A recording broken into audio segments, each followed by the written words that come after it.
January and has fallen more or less steadily ever since.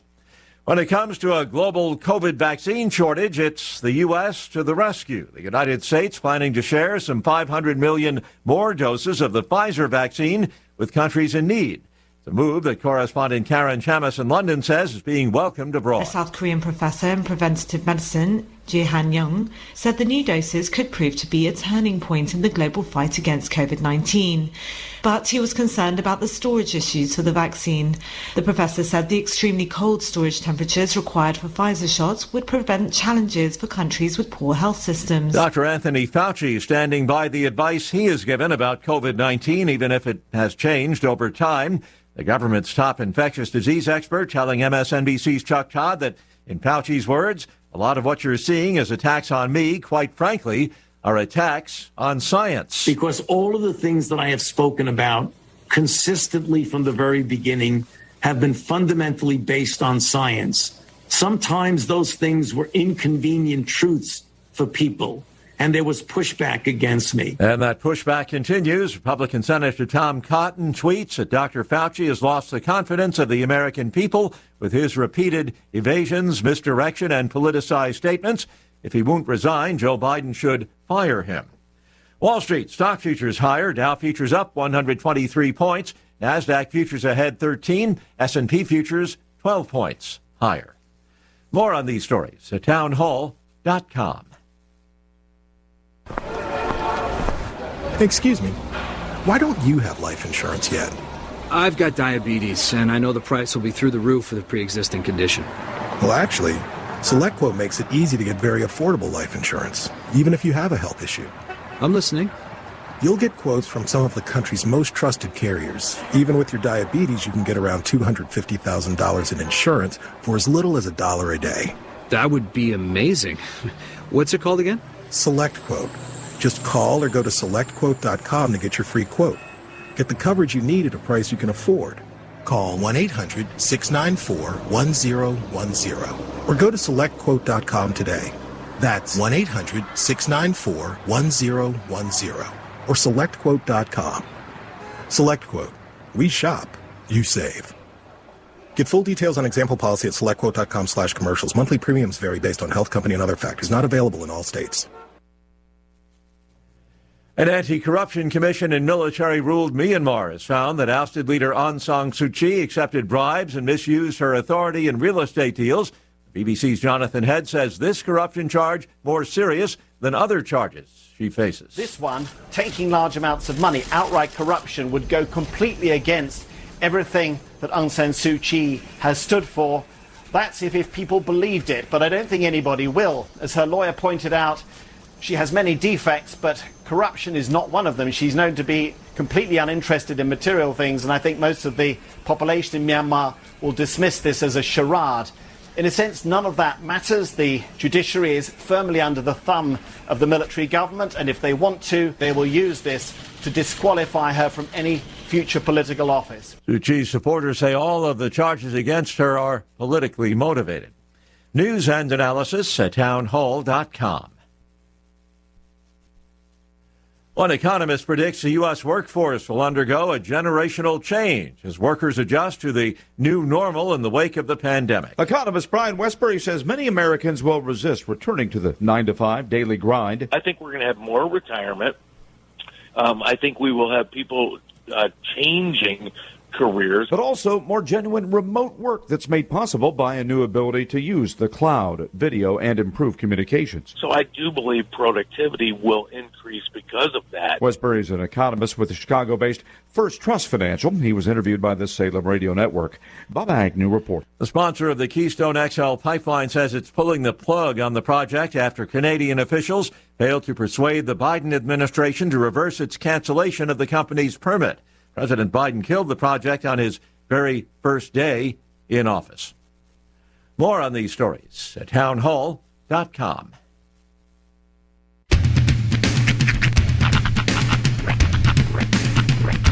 What in the wide, wide world of sports is going on here? I promise you, whatever scum did this, not one man in this force will rest for 1 minute until he's behind bars. Now let's grab a bite to eat. Yeah, come on. A feel the hot wind on my shoulder and the touch of a world that is older. I hit the switch and check the number. Ringing through it, flamenco guitar and cumbia music. I hear the talking of the DJ. The travel listen, what does he say? I'm on a Mexican radio. I'm on a Mexican radio.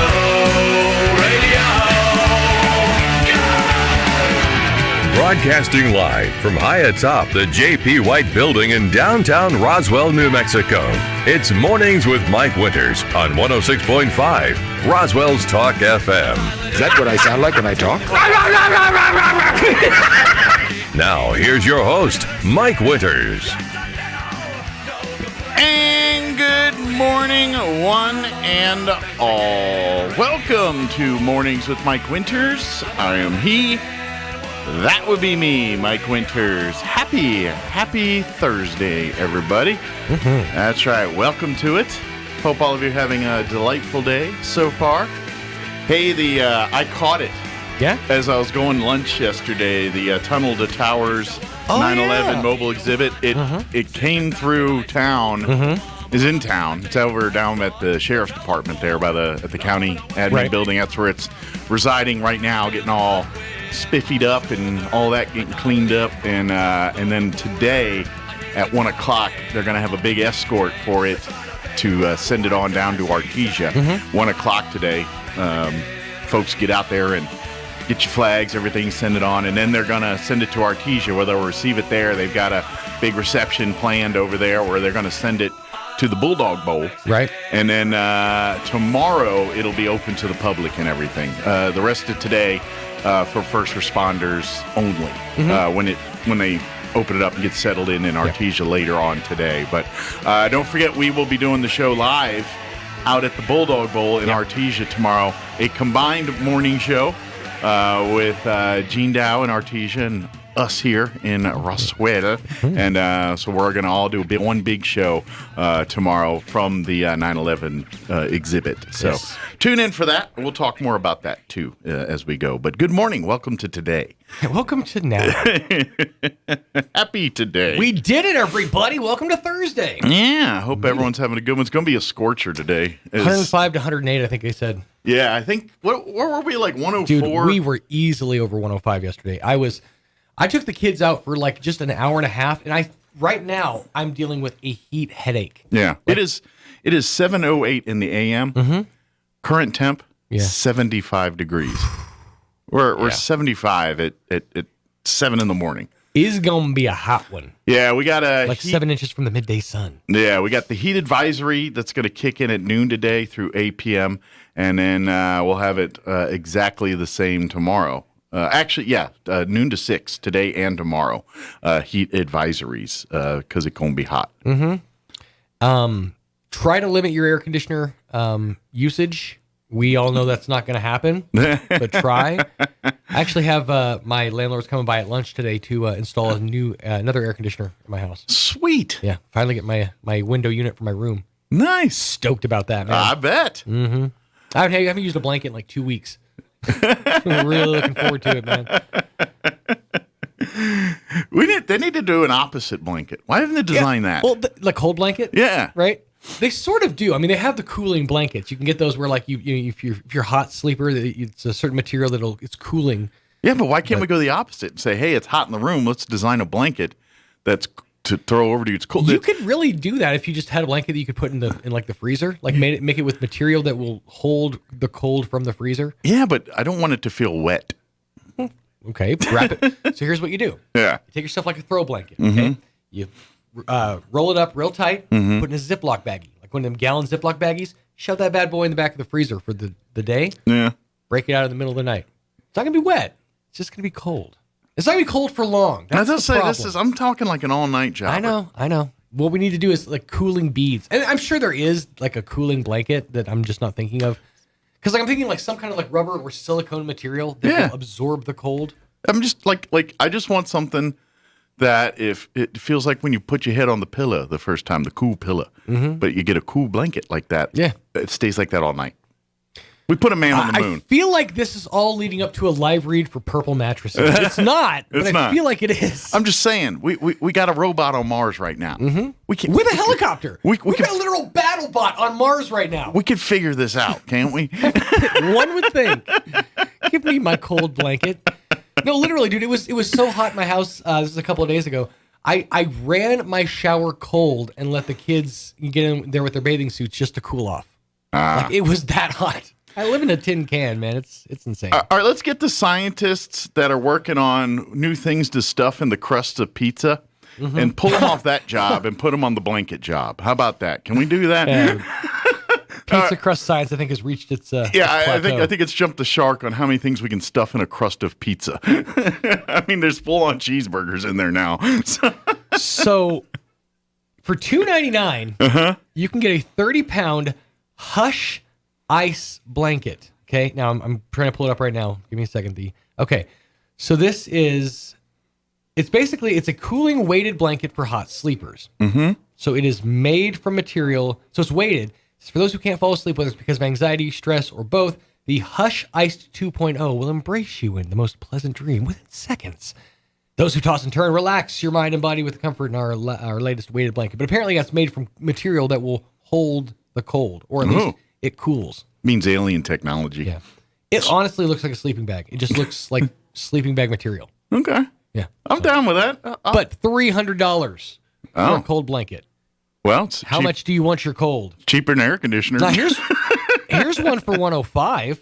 Yeah? Yeah. Seems like if you want to sleep cool, you're gonna be spending for it. Well, technology costs. We need to get more people to buy them to get the price Here down. you go. Mm-hmm. Here's the 8 Sleep Pod Pro Cover, which you can order from 8 Sleep for the low price of $1,595. I'll get 2. It's a mattress cover. Dear God. Problem is, you're going to spend that $1,000 and it ain't going to be what you want. No. Just it ain't. So, right. Tilly, let's get on. All right, I'm telling you, pull the pizza people off of this and put them on the blanket thing. There you go. Let's shift our resources and get this done. We need our crust scientists. Let me give you the rundown for our show today. We're going to start things off here in just a little bit. Jason Garcia with the Historical Society for Southeast New Mexico is going to join us. Get an update there, and of course talk about the brick installation dedication. Does that sound right? Yeah. Brick installation dedication. Yeah. It's a long distance brick dedication. Confirmation. I'm Casey. Celebration. That's my bad, Casey. I'm Casey. But anyway, Jason's going to join us. Where are those pictures I was supposed to see? Is that Don on the phone? Maybe I'm an up-tempo number into a story about a freaking dog dying. That's ponderous, man. Sorry, that's like that clip is every radio guy's like in the Rolodex there. It just is.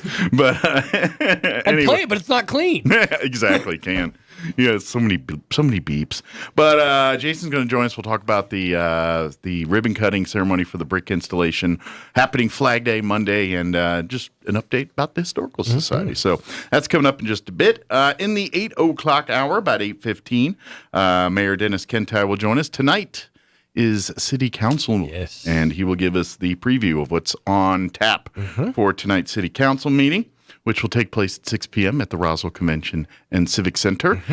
You can watch it via the website, the city's website, roswell-nm.gov. They have a go-to-meeting channel you got set up there. If you'd like to submit questions, there is a go-to-meeting link that you can do that. They also do have seating at the, now that we're coming out of COVID, if you'd like to go and be in person, they do have availabilities for that. Stadium seating. Yeah.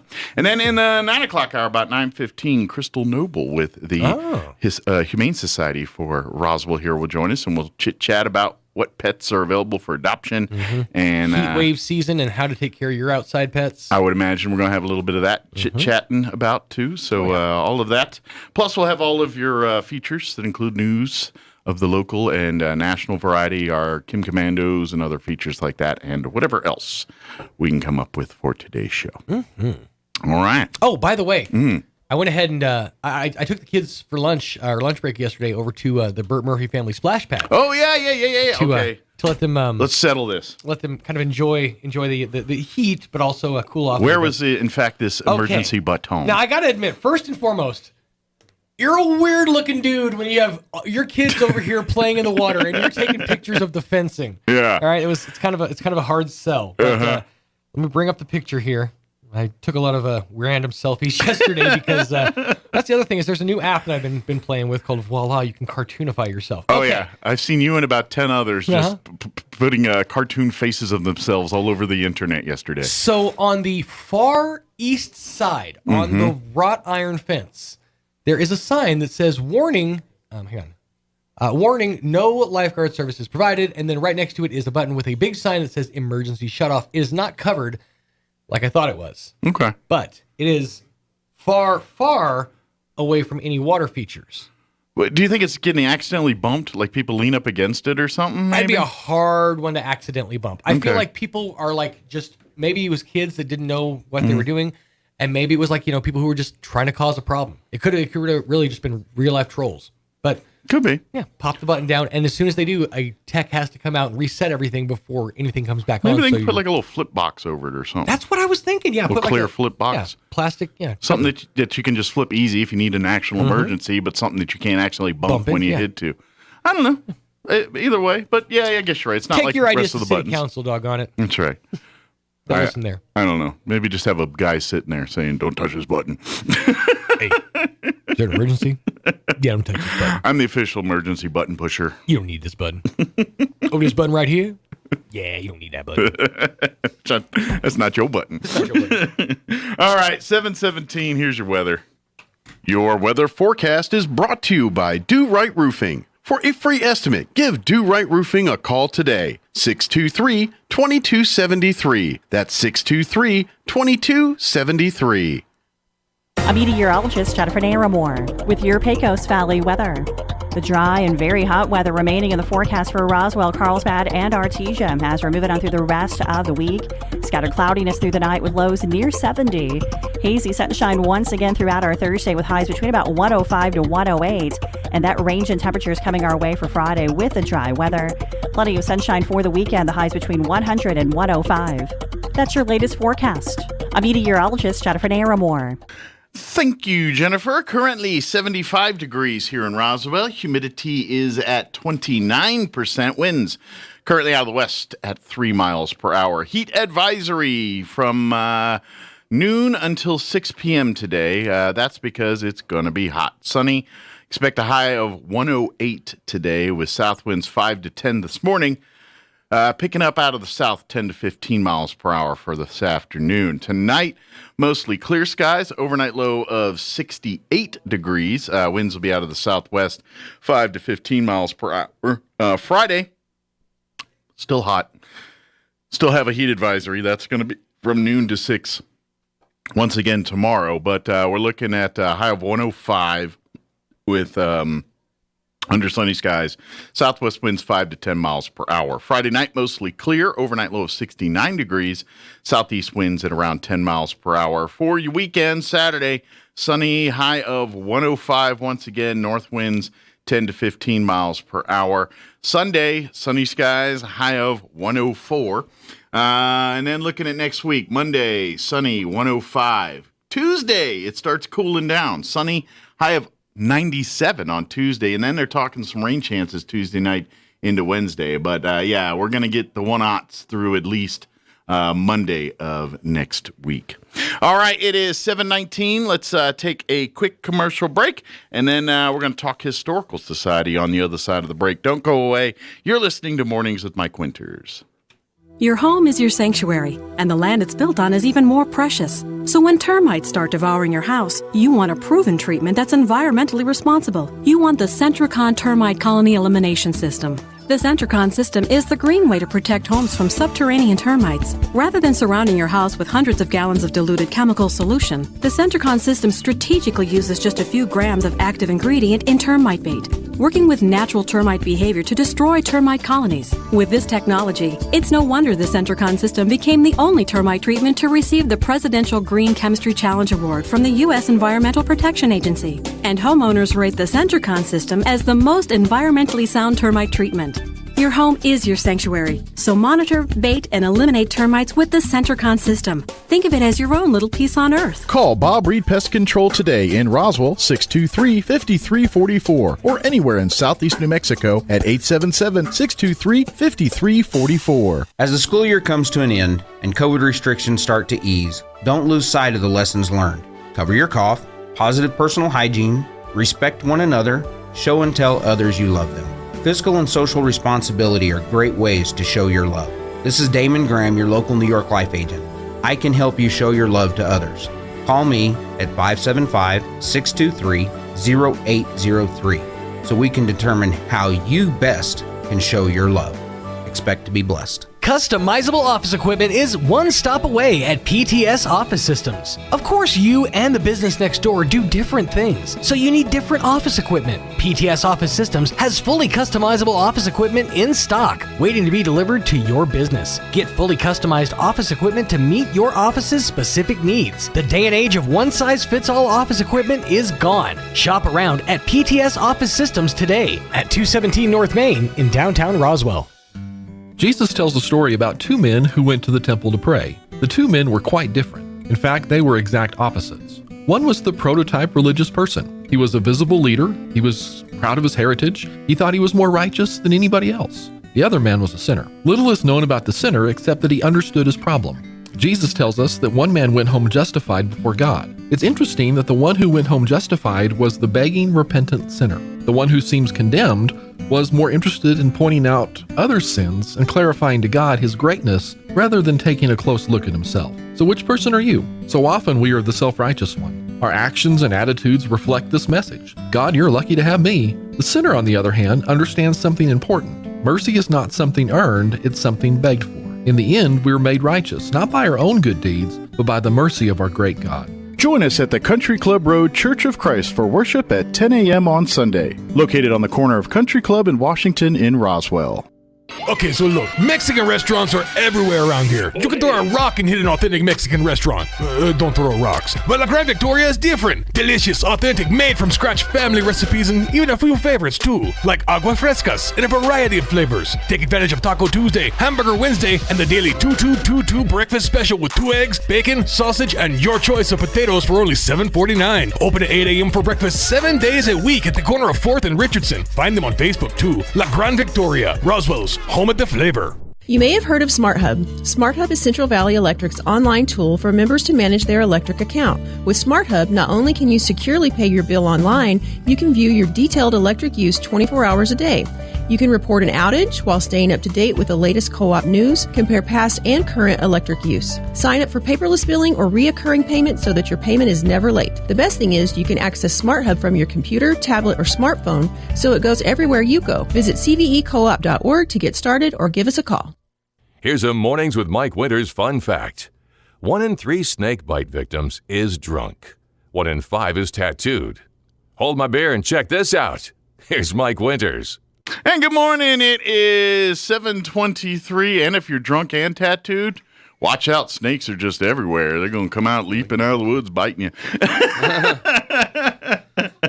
Joining us in studio this morning from the Historical Society for Southeast New Mexico, we have the Board of Directors President, Jason Garcia, and Amy McVeigh-Tejas, Executive Director, back as well. Good morning, guys. Hey, good morning. Good morning. How's everybody doing? Doing great. We're good. Good? Good. Hot enough for you? Hey, I can handle this right now. It's all I good. think today's the high, right?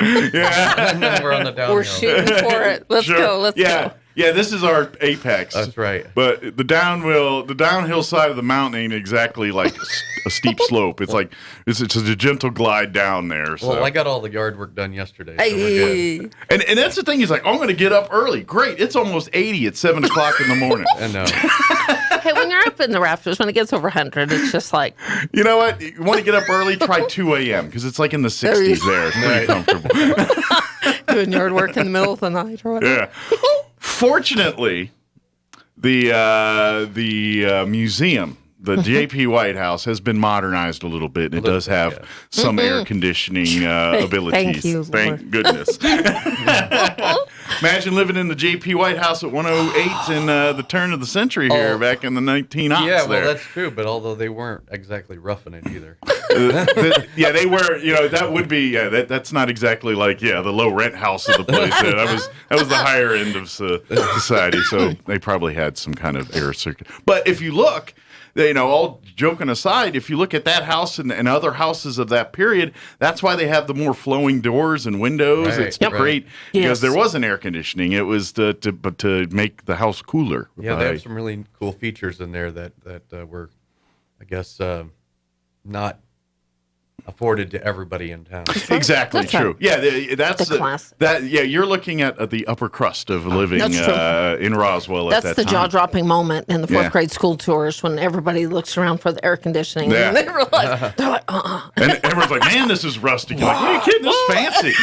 It's so cool to see the kids' expressions and just their epiphany that this is what it was like. Yeah. What? Yeah. They just think it's like, well, how come there's no Nintendo or no plug-in for where's the phone lines What's at? the Wi-Fi password? Yeah. What's the Wi-Fi password back then? I think that's one of the ooh la la moments. It really is. Yeah. When the no pun intended, but when the light bulb literally came on for the first time. Well, and many didn't have it. And when you make those connections with kids, that's when you really do get them excited. Absolutely. That's kind of like with the fourth grade tours, and hopefully next year we'll have them in the more traditional fashion. But when you're teaching them how to make butter and stuff like that, that's giving them that perspective that hey, everything just doesn't come from the store, but B, this is all history through that can of soda that you just take for granted out of the store. There's a whole history of that, how it's got there, and that's history, man. That's everything. That's like the icebox mentality when they realize that there was not electricity and it was only the icebox. It's like. Yeah. The icebox. That'll get you. You mean a guy delivered ice and stuck it in a box for you? That's only in and you get this all the time. That's only in Frozen. You can't fathom that it's real. Do they still do the milkman in cartoons? Because how do they explain that one off? That's right. Literally, they always think, "Oh, that's just a joke." No, there really wasn't. Yeah. Although I ain't gonna lie, I wish we'd go back to glass bottles with milk. Wouldn't that be kind of nice, like glass bottles? Oh, talking about milk, I hope Kay Whitefoot's listening. Hi, Kay. Maybe we should Maybe we should get with the dairy producers. We'll do a collector's edition milk glass milk collection. Come on, Charlie, if you're listening, we need to make that happen. I think so. I like it. I like that. We would. It'd be really cool. But in the meantime, before we go any further, Mike, let's say this. Fourth grade challenge, if you're listening, some things happen with the school, and it's hard with everything going on. We didn't really... If you have a fourth grader and you're listening, or no fourth graders, you call the museum at 622-8333. We will make arrangements to give you a personal fourth grade school challenge. You could bring your family to get a tour, and you could get the fourth grade school challenge. What does that mean? I don't know. You're going to have to call and find out. But I will say, if you comply with the fourth grade challenge, you will get a gift, and you can come back with your family and get that. So call 622-8333 to find out what the fourth grade school tour challenge is. In the meantime, you don't have to be a fourth grader to get preferential treatment, and we are excited to give private tours. So if you need that tour, we are open by appointment for the museum and the archives. Friendly reminder, I know they're doing an appointment today for some research. Yeah. So if you need museum tour, if you don't need it, you just want it. You don't have to need it. That's a want, right? If you need it and want it. Maybe it is. Maybe you need and want. That's true. Some that is people, true. Call the museum. Yep, 622-8333. If you have a hard time, I know somebody was calling to do research, had a hard time getting in touch with me, call my cell phone at 575-915-4471. Yeah, absolutely. We're having a lot of fun. Yeah, even though the museums, like you said here, the museum is not doing it the way it normally has been doing, it's still open. Like, yes, if you call, maybe give us a day notice. If you'd like to get a museum tour, a personalized tour, it's actually an upgrade. It's a bonus. It's an upgrade package. Is. Like this would normally be, something when we schmooze people with. Now everybody gets it, right?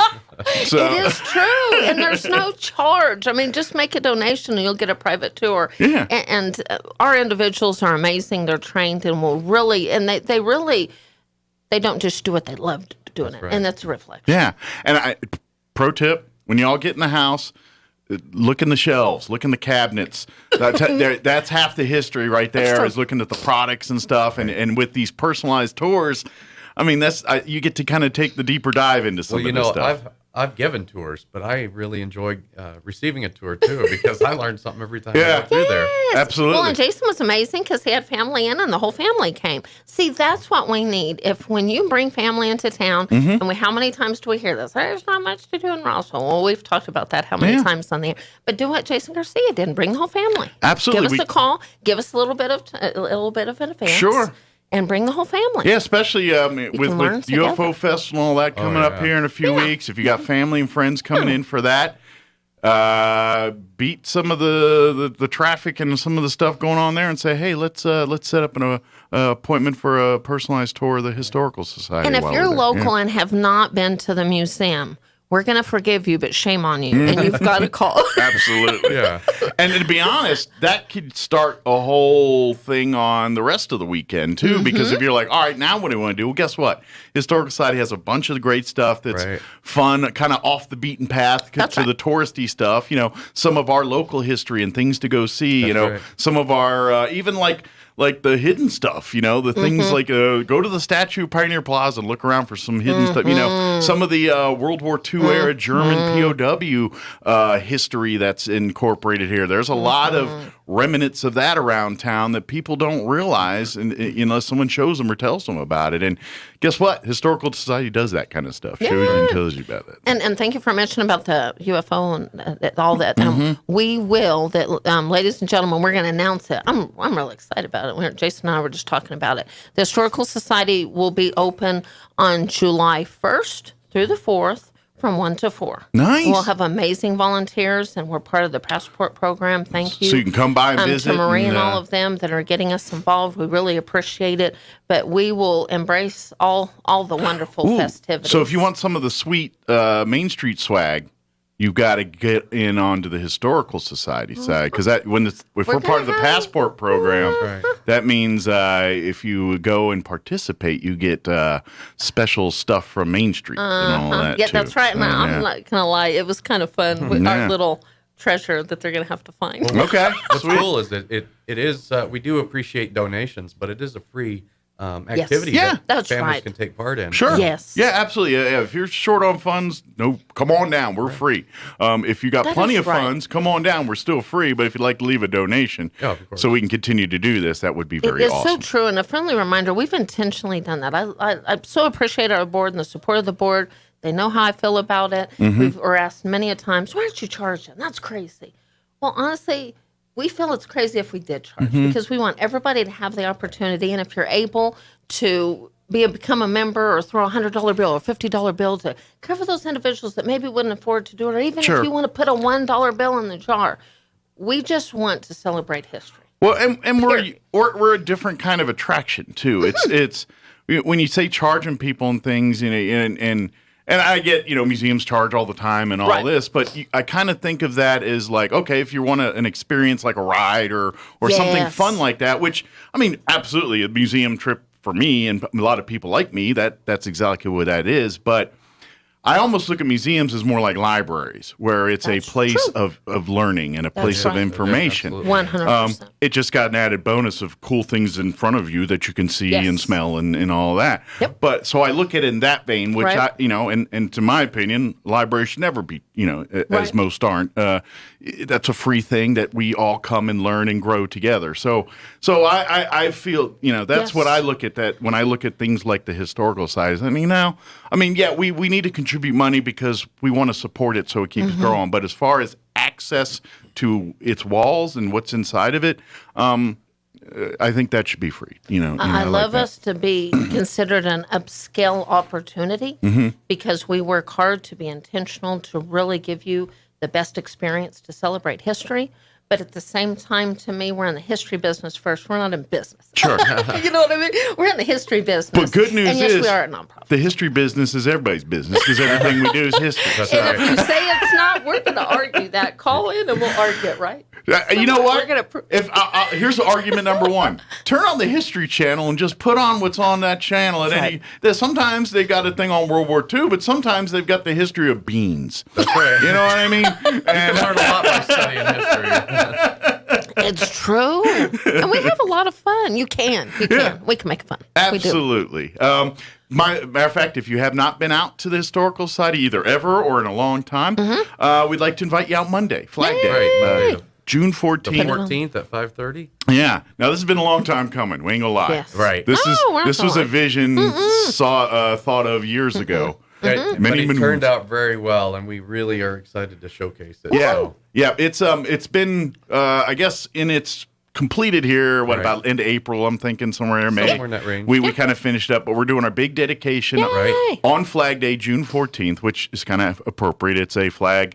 It's a flag pole with our brick memorial dedication there. Right. It's if you haven't driven by or walked by and seen it, it's really beautiful. It's right out front. It really is. It's kind of it's right in the middle, really, between the house and the archive facility. It's kind of on the corner lot of the actual museum property, I guess you could say there. Yeah, northeast.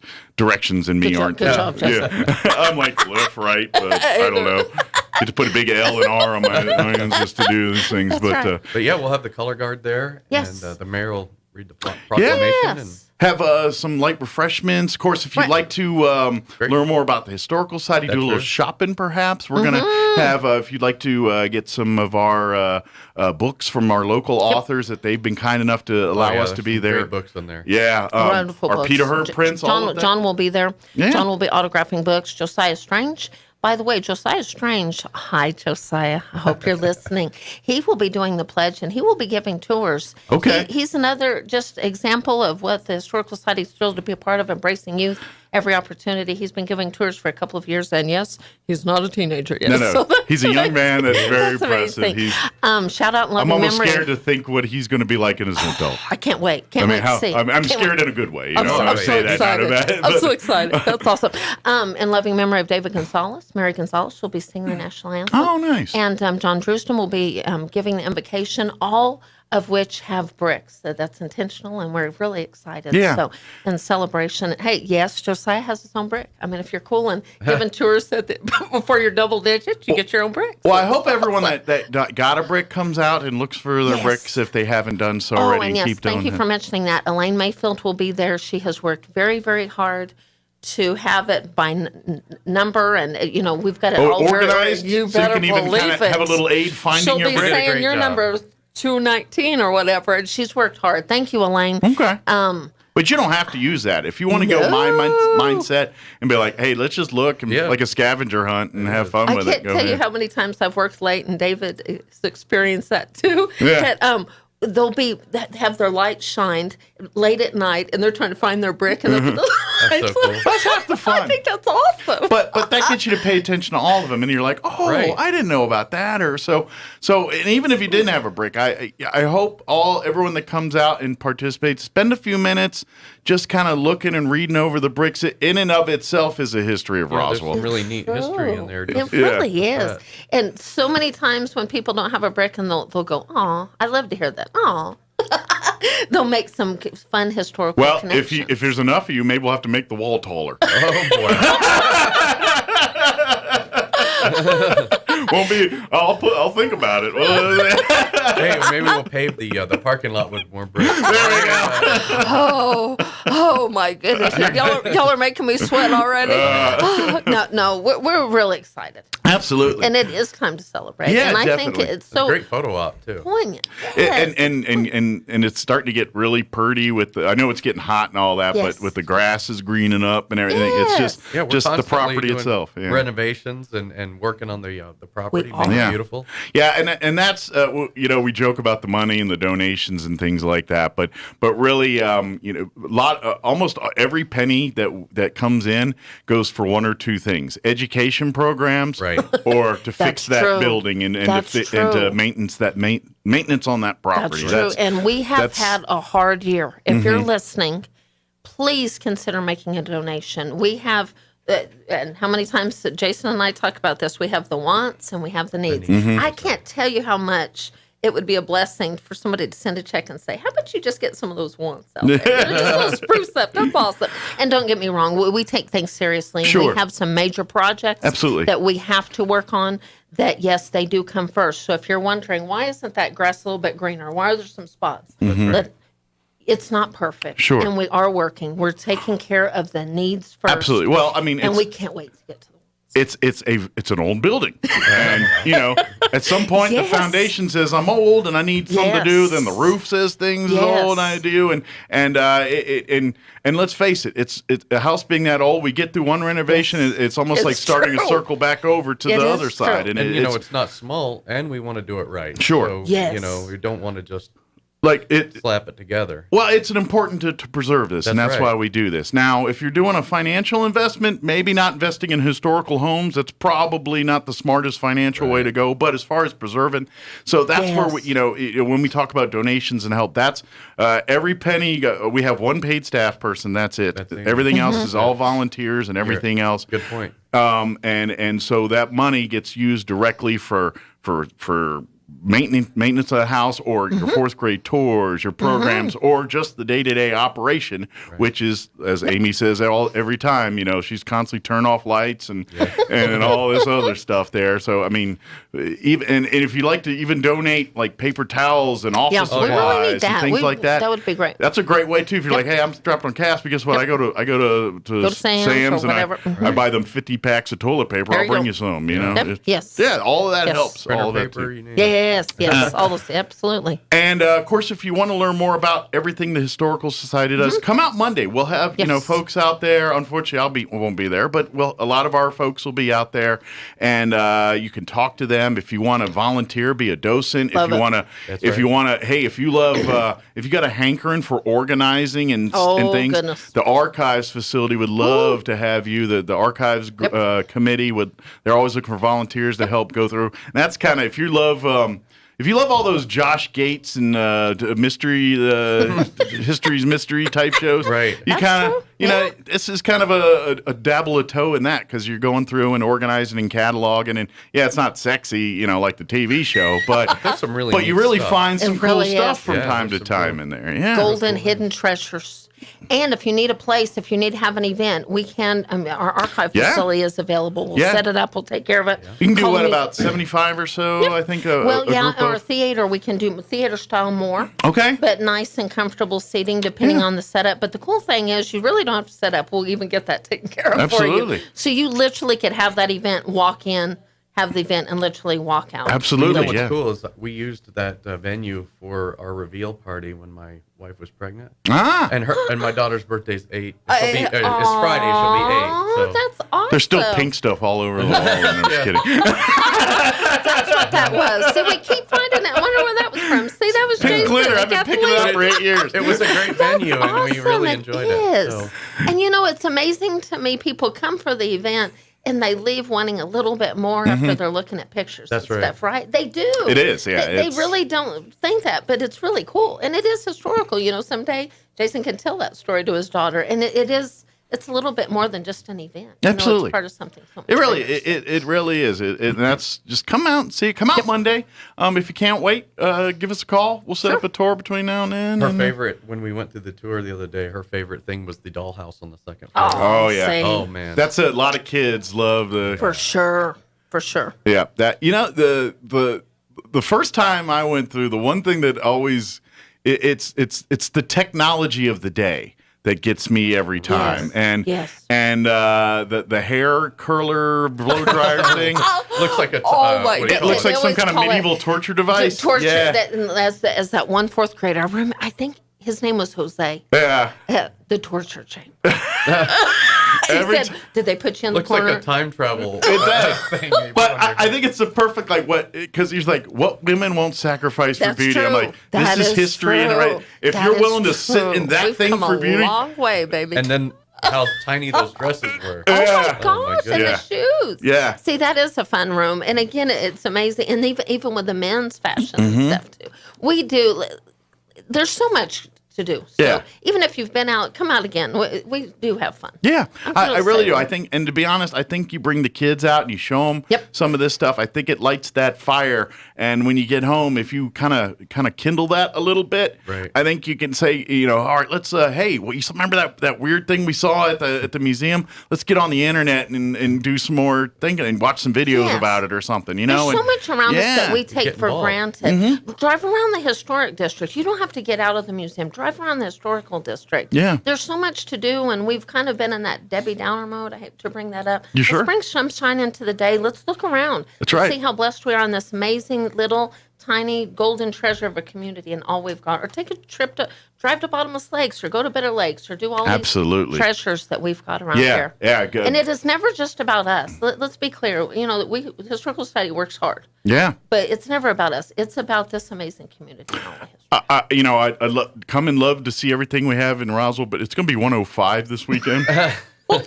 Sounds like a good weekend to go to Lincoln, if I've ever heard. That's true. And we're headed up there, and we were looking at some of the 90s up there with that elevation, and we're thinking, oh, my goodness. So if you want to stay at home, go to the website at roswellmhistory.org or go onto YouTube. You can celebrate history right from your house and watch our video. There you That's go. a good challenge. Absolutely. If you do not want to leave that house, watch it. Put in Historical Society for Southeast Mexico.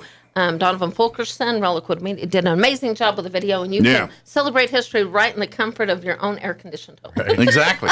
Hey, do it as prep work for Monday. There you go. You can learn all about it, and you come Monday. See, that's the challenge. To the brick dedication. Like the challenge, we'll Mike. have a deal here. So There you go. See? Absolutely. RoswellNMHistory.org is the website. There you will find all the information about the Historical Society. If you'd like to do a little shopping, Father's Day is not that far away. We're a couple weeks away from that. You can get some great, like all of our books from our local authors, the Peter Hurd prints. If you want to build your own little book gift basket or something, great there. And we can get them autographed from many of those local authors. If you're listening now, I know John LeMay's going to be on the property in the next couple of days, so call now, and we could get that autographed book ready for you. I almost never leave there without buying a book. That's true. I need this. You know, it's true. It's by design. They put them there just to. All right, here comes Jason. Lay the books out. There's the new ones out there.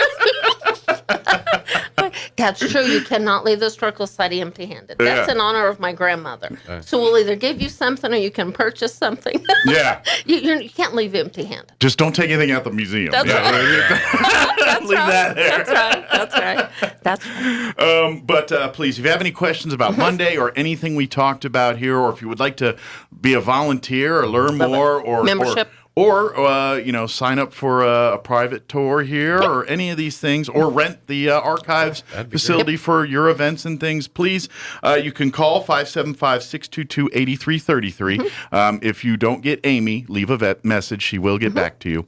You can email Amy direct, historydirector@outlook.com. Pop by for a visit. Sure. That could be hit or miss depending on the time of day you pop by. But and of course the RoswellNMHistory.org website. We also have our Facebook page as well. Yeah, please follow us. You can follow and like on that too. Scholarship recipients. High five to each and every I saw one some of of you. the pics you just put up yesterday. Yes, they're representing. Some Good of our job to grads each and every one of them. Yeah, I'm so excited to. They're all geniuses. Some are staying local, and some they are. They're all amazing. That's the one thing about the congratulations. scholarship thing. Is every year that happens, I feel dumb and dumber every year. I'm like, yeah. Yep. That's true. Because I used to think I'm pretty smart. Now I'm like, nope. They're stepping it up. Not at all. That's I'm the same way. Yeah. Did we miss anything? Did we get it all? I'm sure if we did, somebody will call and remind us. And thank you for the reminder, and we'll mention it next time. There we go. We're better together. Absolutely. Well, perfect. Well, thank you guys. Thank you. Come on out, everybody. We got a lot of great stuff happening here, and we'd love to have you. And I know you're not making it to the thing on Monday, but if you have a paper cutout, I'll be glad to set it up. Oh, there we go. You can put it there. You'll be there. Oh, see? You can put it through Gary, a I bunch know of you're series listening. of things. I know your buddy in California's listening. Gary might get a kick out of that. Come on, Gary. Let's support a really unique cutout of There you Mike go. Winters. Maybe we get the cutout with you in the fishnets. Oh, no. Oh, no. Who says there's not one that exists already? Yeah, I'm just kidding. I can safely say I don't think that happened. But you know what? Thank you, I'm willing to do that. I've had more people talk about my legs in the last year. I don't know what I know. Every time I put on shorts, and it's usually because I don't have hairy legs, just by default. Yeah. And they ask me, like, do you shave? Do you? And not to brag, but I got a little muscle tone on my leg, So Mike, now people when you like my enter legs. a room, just lead in with the leg. That's right. I'm just gonna stick a leg in the room and ladies. Drink it in. It's it with the leg. Oh, that's awesome. Mike Winters is here. Yes, there you go. Oh, man. Hey, we need a Mike Winters leg lamp. Oh, no. Put it right in the front window. No. We do want to attract people. Maybe I shouldn't do that. Thank you, guys. Thank you. Happy day. We'll see you next time. It is 7:50. Let's get you up to date with news and your SRM business update, all that. Don't go away. Now for a Pecos Valley news update, I'm Jared Cirillo. The dog fire at Guadalupe Mountains National Park is now in monitor status, and all fire support resources have now been released. Affected areas will continue to be monitored until no hotspots remain, at which time the fire will be declared out. No smoke and fire activity have been observed, so there are minimal chances for fire growth. The fire has been placed in a continued monitor status. The fire is estimated to have affected just under 2,000 acres in the park and was likely started due to lightning on May 11th. Updates on the dog fire are being posted to the InsaWeb website. All park trails and backcountry campsites are reopening tomorrow, Friday. The Pine Springs and Dog Canyon campgrounds remain open. Campgrounds, backcountry camping, and parking remain on a first-come, first-served basis. You're up to date. That's local news headlines this hour. I'm Jared Cirillo reporting. The dangers of ransomware is all over the news. And now we learned that, for weeks, 60 members of Congress from both parties have been locked out of their data regarding their constituents. I'm Kim Commando with why maybe this attack is actually a blessing in disguise, brought to you by T-Mobile. Their advanced network now goes farther than ever before. Visit T-Mobile.com/55 today. Getting the United States Congress to pay attention to anything, and much less to actually take action, is a monumental task. But now, at least 60 members of Congress have, themselves, become victims of a ransomware attack. And by the way, congressional insiders tell me that the number of members affected is actually much larger. The target was a tech company called iConstituent. It provides congressional members with a direct way to communicate with residents in their districts. And let me tell you, there's nothing like a lawmaker who's been personally victimized to get the wheels of laws moving. Get more tech news 24/7 at Commando.com. Getting the care you need to stay healthy shouldn't be hard or expensive. Everyone should be able to afford their medications. With GoodRx, you can instantly compare prices for your prescription at every pharmacy in your neighborhood and save up to 80%. That's right, 80%. GoodRx is free and it's easy to use. And many times, it's cheaper than using your insurance copay or Medicare. With GoodRx, you can find discounts for prescriptions at over 70,000 pharmacies like CVS, Kroger, Walgreens, Rite Aid, Vons, Walmart, and more. And millions of Americans, like me, use GoodRx to get affordable health care every month. Start saving up to 80% on your prescriptions today. Go to goodrx.com/Kim. That's goodrx.com/Kim. goodrx.com/Kim.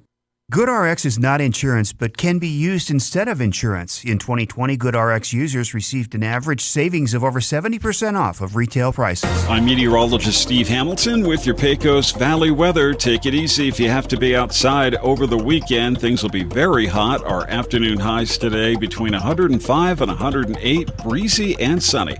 Overnight will be clear. We'll be in the upper 60s, and then about the same for tomorrow, 105 to 108 and sunny. Sunshine on Saturday, and our high going up to 104, and then about 102, and sunny Sunday. That's your latest forecast. I'm meteorologist Steve Hamilton.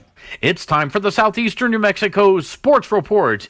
Got a couple of girls that are in the state tennis quarterfinals today, and both are facing tough tasks. This is in Albuquerque in Class 5A. Harmony Lopez from Carlsbad has had in an 11 o'clock match against Cameron King. She's the top seed, and she's from La Cueva. Meanwhile, in Class 4A, Avery Williams from Goddard in a similar situation against number 2, Ava Badger from Academy. That's at 11. If they win, they'll be playing in semifinal matches at 2 o'clock. In doubles, you've got the number 2 seed from Carlsbad. Overall, Andrew Miller and Clayton Bluth are both seniors, and they're in the quarterfinals against the team from Hobbs. And from Artesia, Noah Olguin and Bjorn Moritzen are in a match against the top seed from Academy, the top seeded team. That starts at 12:30. The Sports Report brought to you by DSI. Call DSI for all your office technology needs. I'm Eric Butler at 92.9 The Brand.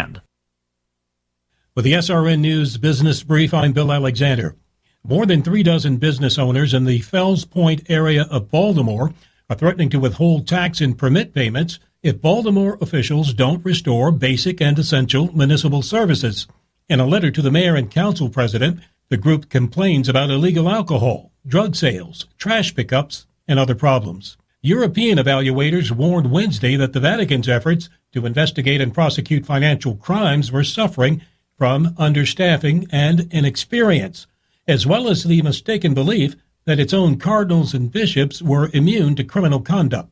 On Wall Street, the Dow lost 152 points to close at 34,447. The Nasdaq lost 13 to 13,911, and the S&P 500 fell 7 to 4,219. With the SRN News Business Brief, I'm Bill Alexander in Washington. This is the weekend for the Tunnel to Towers 9/11 Memorial Never Forget mobile exhibit arrival in Artesia, New Mexico. Friday, June 10th through Monday, June 14th, this 83-foot-long, 1,100-square-foot exhibit will offer those who remember and those who are too young to remember the opportunity to learn about the events of 9/11 and learn about the heroes of the New York Fire Department who lost their lives simply doing their job, attempting to rescue those trapped in the Twin Towers before the towers fell. Come see World Trade Center steel, items found in the rubble after the Twin Towers collapsed. Hear the radio transmissions from the first responders and learn about the Tunnel to Towers Foundation along with the Artesia 9/11 Memorial and its work in Artesia. The 9/11 Never Forget mobile exhibit will be in Artesia for its only visit to New Mexico Friday through Monday from 10 a.m. until 4 p.m. each day and will be located in the parking lot of world-famous Bulldog Bowl on West Main Street in Artesia. This announcement paid for by Navajo Refining Company, Holly Frontier. Asian Market's restaurant is back open for limited dining, so come and experience all of Nook's amazing creations for yourself. Nook at Asian Market has first-hand experience preparing the most delicious Asian cuisines. You won't find a more authentic or savory dish anywhere. Can't dine in? Call ahead at 840-5309 and it'll be ready for you to pick up. The restaurant is open 11 to 7 Monday through Saturday at 5702 South Main in Roswell. Come experience the flavors of the East at Asian Market. Clay Travis. We are going to represent what Rush always represented, which is the full fruition of American freedom. Buck Sexton. There is nothing that has ever been comparable to being at that golden mic. Clay Travis and Buck Sexton, inspired by Rush. You'll hear them both right here on this station at this time, starting Monday after Father's Day weekend. Here's a Mornings with Mike Winters fun fact. The first toilet being flushed in a motion picture was in the movie Psycho. Mike thought it was Gone with the Wind. Here's Mike Winters. And good morning. It is closing on 7:58. Stay tuned next hour about 8:15 or so. Mayor Dennis Kentai will drop by to give us the preview of tonight's city council meeting, which will take place 6 p.m. this evening out at the Convention and Civic Center. You can access it, watch it online in the comfort of your home at the city's website, roswell-nm.gov.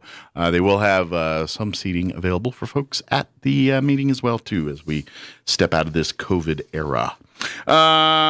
Let's see. Eastern New Mexico University Roswell, they're going to be hosting a Beat the Heat 3-day registration event that's going to be taking place next week, June 15th. Through June 17th. Students can stop into the Student Services Center, which is located at 56 University Boulevard, between 10 a.m. and 6 p.m. to register for the upcoming fall semester. All students who register during this event will receive a free snow cone. Yeah, I like it. Every night I could use it. And a $20 gift card for the ENMU Roswell bookstore, too. So you can use that to get some stuff for school there as well. Students are encouraged to apply for admission prior to the event. The admission application process is online at their website, roswell.enmu.edu. Fall classes will begin on the 16th of August. If you have any questions and would like to talk to someone, you can call the advising services there at the college, 575-624-7294. Again, that's 575-624-7294. Let's see. As we're talking about the 9/11, I don't have time. I got to get into news just all the time. So, all right, it's closing in on 8 o'clock. Time for Town Hall News. We'll be back. Don't go away. Clyde Lewis and Ground Zero is now in Roswell on 106.5 FM. KEND Roswell. News this hour from townhall.com. I'm Rich Thomason. The government's Consumer Price Index confirming what many of us already suspected. Inflation is back with a vengeance. Prices up 0.6% last month over April, and they've risen 5% over the past year, for the largest 12-month spike in inflation since 2008. The number of Americans applying for unemployment dropped 9,000 last week to 376,000, the sixth consecutive weekly decline. Took a while, but the truth about what happened in Washington, D.C.'s Lafayette Park last summer is finally coming out. A thorough internal investigation concludes that U.S. Park Police did not gas protesters so that President Trump could have a photo op outside a church. According to the Interior Department's Inspector General, federal police officers forcefully cleared protesters from Lafayette Park last June so a contractor could install new fencing. The report says police were not influenced by then-President Trump's plan to visit the area. Demonstrators were protesting the death of George Floyd when they were forced to leave with pepper pellets and flashbangs. A short time later, Trump walked across the park to St. John's Church, where he stood holding a Bible. Greg Clugston, Washington. A group of computer hackers collecting millions more in ransom. Brazil-based JBS SA, the world's largest meat processing company, said Wednesday it paid the equivalent of $11 million to hackers who broke into the company's computer system late last month. Confirmation of the ransomware payout came from the company's U.S. division. Correspondent Mike Rossia says the FBI blames the attack on a Russian-speaking gang that has made some of the largest ransomware demands on record in recent months. Stocks sharply higher on Wall Street. The Dow is up 231 points, the Nasdaq ahead 107, and the S&P 28 points higher. More on these stories at townhall.com. I have a traumatizing childhood memory of an Easter egg hunt. The big hunt was a big deal in our family, and I have this memory of running and excitedly reaching for eggs, only to have my big brother and sister sweep in and steal them at the last second. It's Ryan, and unfortunately, this is a traumatizing reality our Faith and Family Mortgage team is seeing from families across the country. Families are finding their dream home, only to have it pulled away by another hunter at the last second. At United Faith Mortgage, we unfortunately cannot scare off the other hunters, but we can very quickly get you pre-approved and make it look as good as possible to sellers. And then, once you do grab that Easter egg, see our story and read how our direct lender advantage can often save your family monthly and lifelong money at UnitedFaithMortgage.com. We are United Faith Mortgage. United Faith Mortgage is a DBA of United Mortgage Corp. 25 Melville Park Road, Melville, New York. Licensed mortgage banker. For all licensing information, go to NMLSConsumerAccess.org. Corporate NMLS number 1335. REC NMLS number 65233. Equal housing lender. Licensed in Alaska, Hawaii, Georgia, Massachusetts, North Dakota, South Dakota, or Utah. Myanmar's military rulers have charged the civilian leader they overthrew, Aung San Suu Kyi, with corruption, misusing her authority to gain advantages in real estate deals, her lawyer calling the accusations absurd. The deposed Burmese leader has appeared twice in court recently to face 6 other charges. She's reported to have been moved from her house to an undisclosed location, along with her ally, President Win Myint. For now, the military is sticking to its promise of an eventual election, though it's vague about when this might happen. Given the enduring popularity of Ms Suu Kyi and her party over more than 30 years, it's unlikely that the generals who overthrew her government would allow an election in which she could compete and win again. These court cases are likely to be used to disqualify her and could result in her spending the rest of her life in prison. The BBC's Jonathan Head. News and analysis at townhall.com. Plans are in the works for a cutting-edge manufacturing plant in the Buckeye State. America's biggest solar panel company, First Solar, is planning to invest $680 million on a new factory in Ohio, reflecting the company's belief that more Americans will adopt solar energy. In addition, the federal government has planned increased subsidies to encourage alternate renewable energy sources. Correspondent Ken Lorman. The sponsor of the Keystone Pipeline says it's pulling the plug on the project after Canadian officials failed to persuade the Biden administration to reverse its cancellation of the company's permit.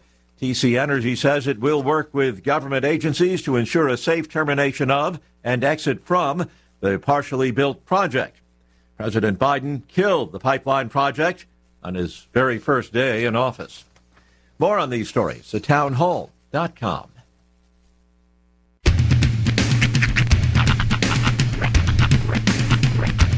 What in the wide, wide world of sports is going on here? I promise you, whatever scum did this, not one man in this force will rest for 1 minute until he's behind bars. Now let's grab a bite to eat. Yeah, come on. I feel the hot wind on my shoulder and the touch of a world that is older. I hit the switch and check the number, and then I slumber. I hear the rhythm ringing through it. Flamenco guitar and cumbia music. I hear the talking of the DJ. The travel listen, what does he say? I'm on a Mexican radio. I'm on a Mexican world radio. Broadcasting live from high atop the J.P. White Building in downtown Roswell, New Mexico. It's Mornings with Mike Winters on 106.5 Roswell's Talk FM. Is that what I sound like when I talk? Now, here's your host, Mike Winters. And good morning. It is 6 minutes after 8 o'clock. Welcome to hour number 2. The Deuce. Mornings with Mike Winters right here on 106.5 Roswell's Talk FM. Happy Thursday, everybody. Mm-hmm. National Iced Tea Day, by the way. Oh, it's a good day to drink lots of it. It's going to be 108 today. Maybe get an IV hooked up of that stuff. The hottest that I ever remember summertime in Roswell. It was when I was in high school. I was in marching band. We were doing band camp. So it was like August. I want to say like early August. Mm-hmm. We were out doing like drill downs, whatever, on the field. And we weren't in uniform or anything, but we were just, normal clothes. But it was 110 degrees. I distinctly remember that, being out there in that field, 110 degrees. Well, it's probably good you weren't in those. Aren't they like wool, those band uniforms? God. No, it's like, I think they're lined with lead. I'm pretty sure that they double as flak. I thought they were made like from the same material they made Civil War uniforms out of. I'm pretty sure they, same era. Exactly. Yeah, same era. Yeah. No, I remember they when I was in band, we had our helmets. Uh-huh. Depending upon how old the uniform was how yellow your helmet was. But then they kept the plumes. They always kept the plumes in the back. And I just remember when they broke them out, they smelled so bad. I don't know if they kept them in mothballs or what they did, but they broke the plumes out like when it was our time to put our plume into our helmet. And it was just for like 20 minutes. Like, oh no, I'm gonna pass out at the scent or the odor coming off of my own plume. They called it a pume. A pume. That's a dad joke for you. You use that dad joke. Use it. It's a dad joke. That's a bad dad joke. I love a good dad joke. I'm a huge fan of dad jokes. That's a good one. That was a good one. Pume. No, but that's the thing. A bad dad joke is truly a great dad joke. This is true. It's like back in the 80s when we said, man, that's bad. Mm-hmm. And we meant it was good. Yep. We used to do that in the 80s. Yeah, bad like Michael. Well, I can't say that now because bad like Michael Jackson is actually bad. Yeah, but Thank who's you, bad Neverland. doesn't mean like I'm bad. Like I'm bad as in I'm cool. He was trying to tell us that whole time. He's like, you guys are huge fans of my music, but listen, I'm bad. I'm really, really bad. He put a whole song out trying to tell us how bad he was, and we just ignored I it. blame Weird Al. Weird Al bloodied the message. He just muddied it up there with his "I'm hungry" stuff. Even at the end, he's like, and the whole world wants to answer right now. So I'll tell you once again, who's bad? Yeah. These are the last words of that song. It's me. Now that I think about it, I'm going a different direction. He's trying to keep the thing. If I'm going to go, did Weird Al have an eating disorder in the 80s? Because he wrote not one but 2 songs related to food. And I'll tell you why. And they're both Michael Jackson. And I'll tell you why. Food is the easiest thing to write parodies about. I have like 3 parody songs that are all about food. Okay. That I've written. And I'm not famous, but I have them.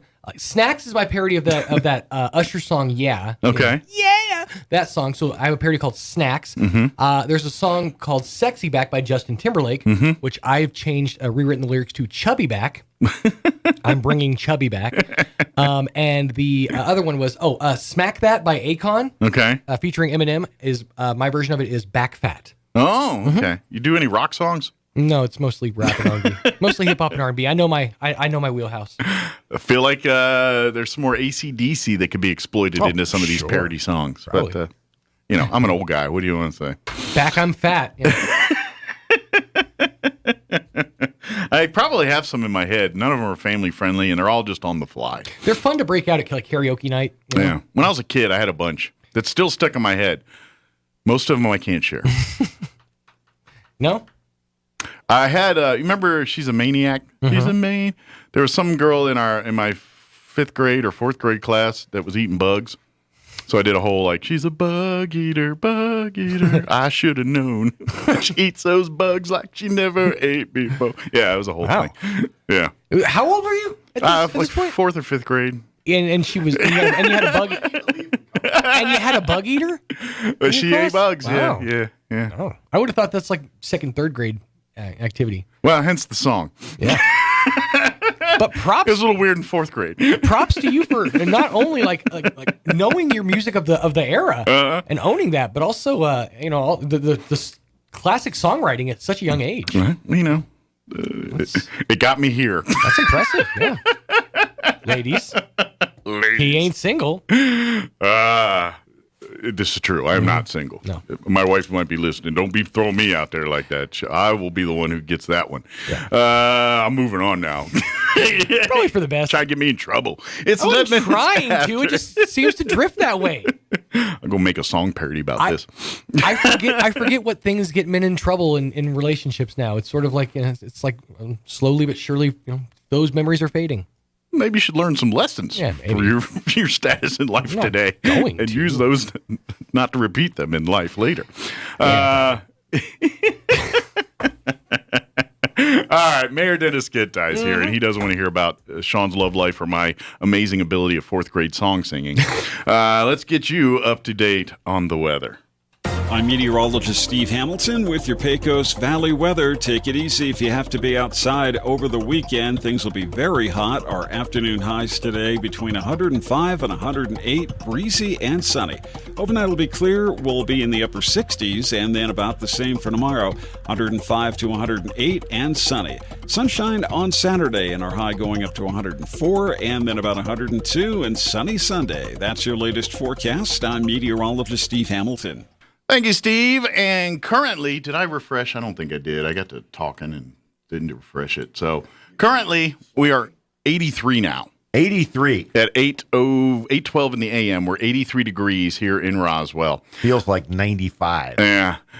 So they say get out there early for the cooler temperatures. This is it, and it ain't that pretty.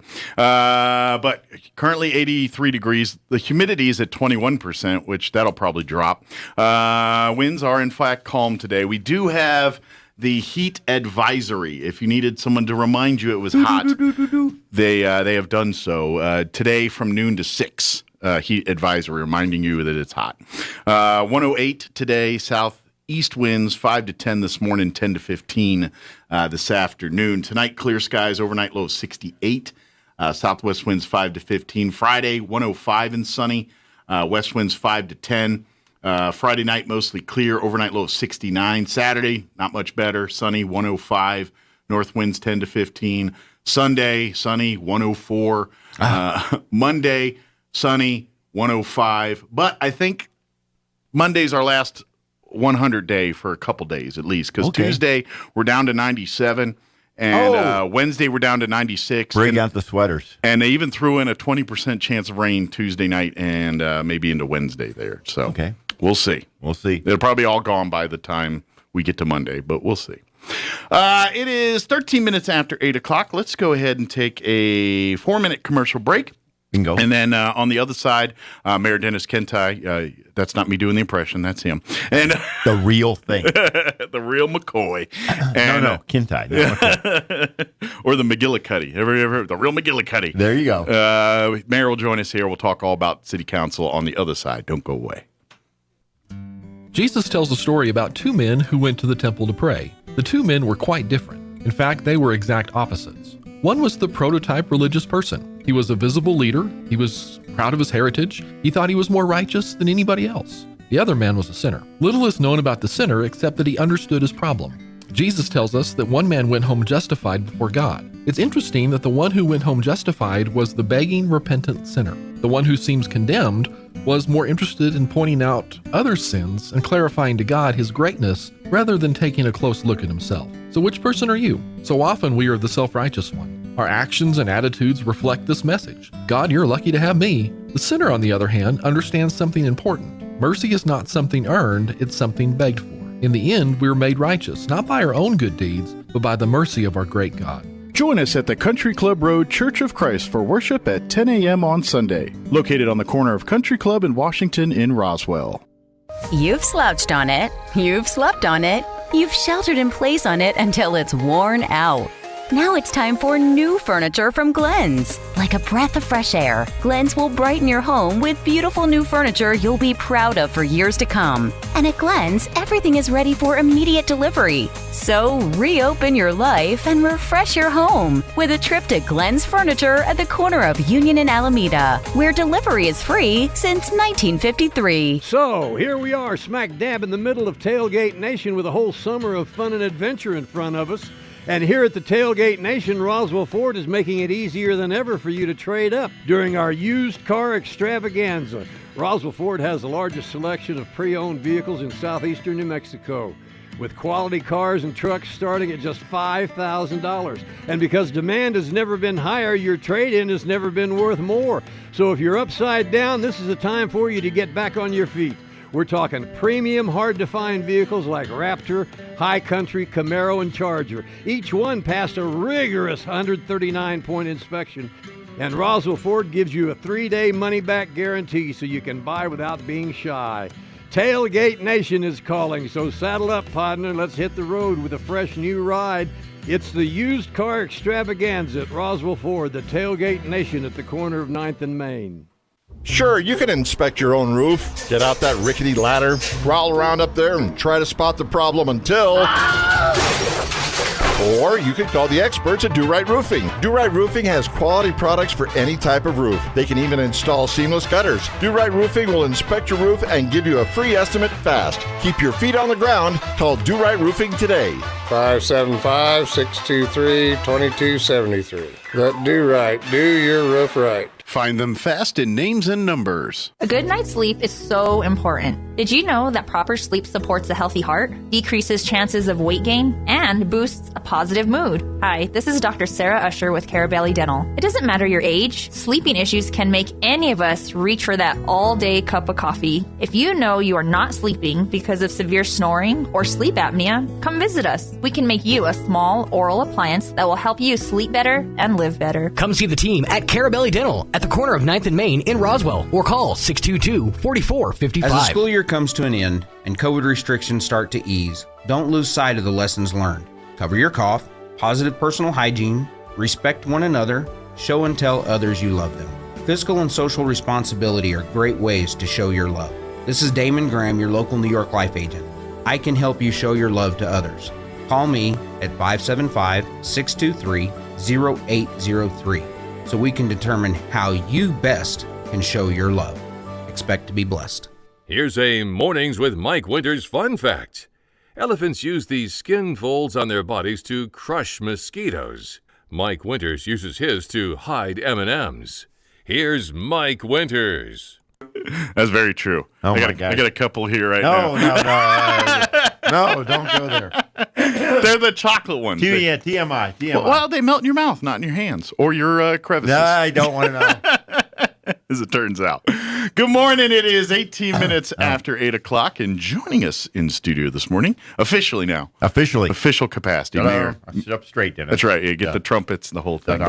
Mayor Dennis Kentai with us this morning. Morning, sir. Good morning. How's, well, it's been a busy couple weeks with the rain and everything and getting that. But other than that, how are things going? Things are going good. We got a council meeting tonight, which is, of course, why I'm here. Yeah. And 6 o'clock at the convention center. Mm-hmm. public is welcome to attend or watch us online. Yes. Either one, either way. And we've got the agenda, which doesn't look too bad. I may to be honest, I just jinxed myself, didn't I? You did, but in all fairness, a lot of times on Thursdays and Fridays, he'll come in, and usually he's got like a stack of papers. Yeah. Like a big, half inch to an inch of paper stack. And it looks like he's got like 2 or 3 today, so it can't be too bad. The rest are in the car. He condensed. Never mind. That blows that theory out the water. Sorry. I know. There we go.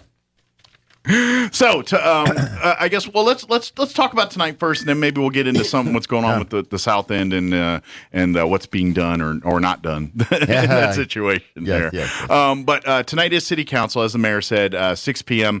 If you go to the city's website, roswell-nm.gov, you'll find the link to watch it. If you want to submit a question or speak during, there is also a GoToMeeting link to do that as well. But if you want to be physically there, they do have seating available at the Convention Civic Center for you to sit and observe the meeting. Yep, absolutely. Yeah. So I guess we'll just go with the rundown and talk about what we've got going on. Yeah, we've got 3 public hearings on 3 different ordinances. The first one is what they call an industrial revenue bond for Leprino.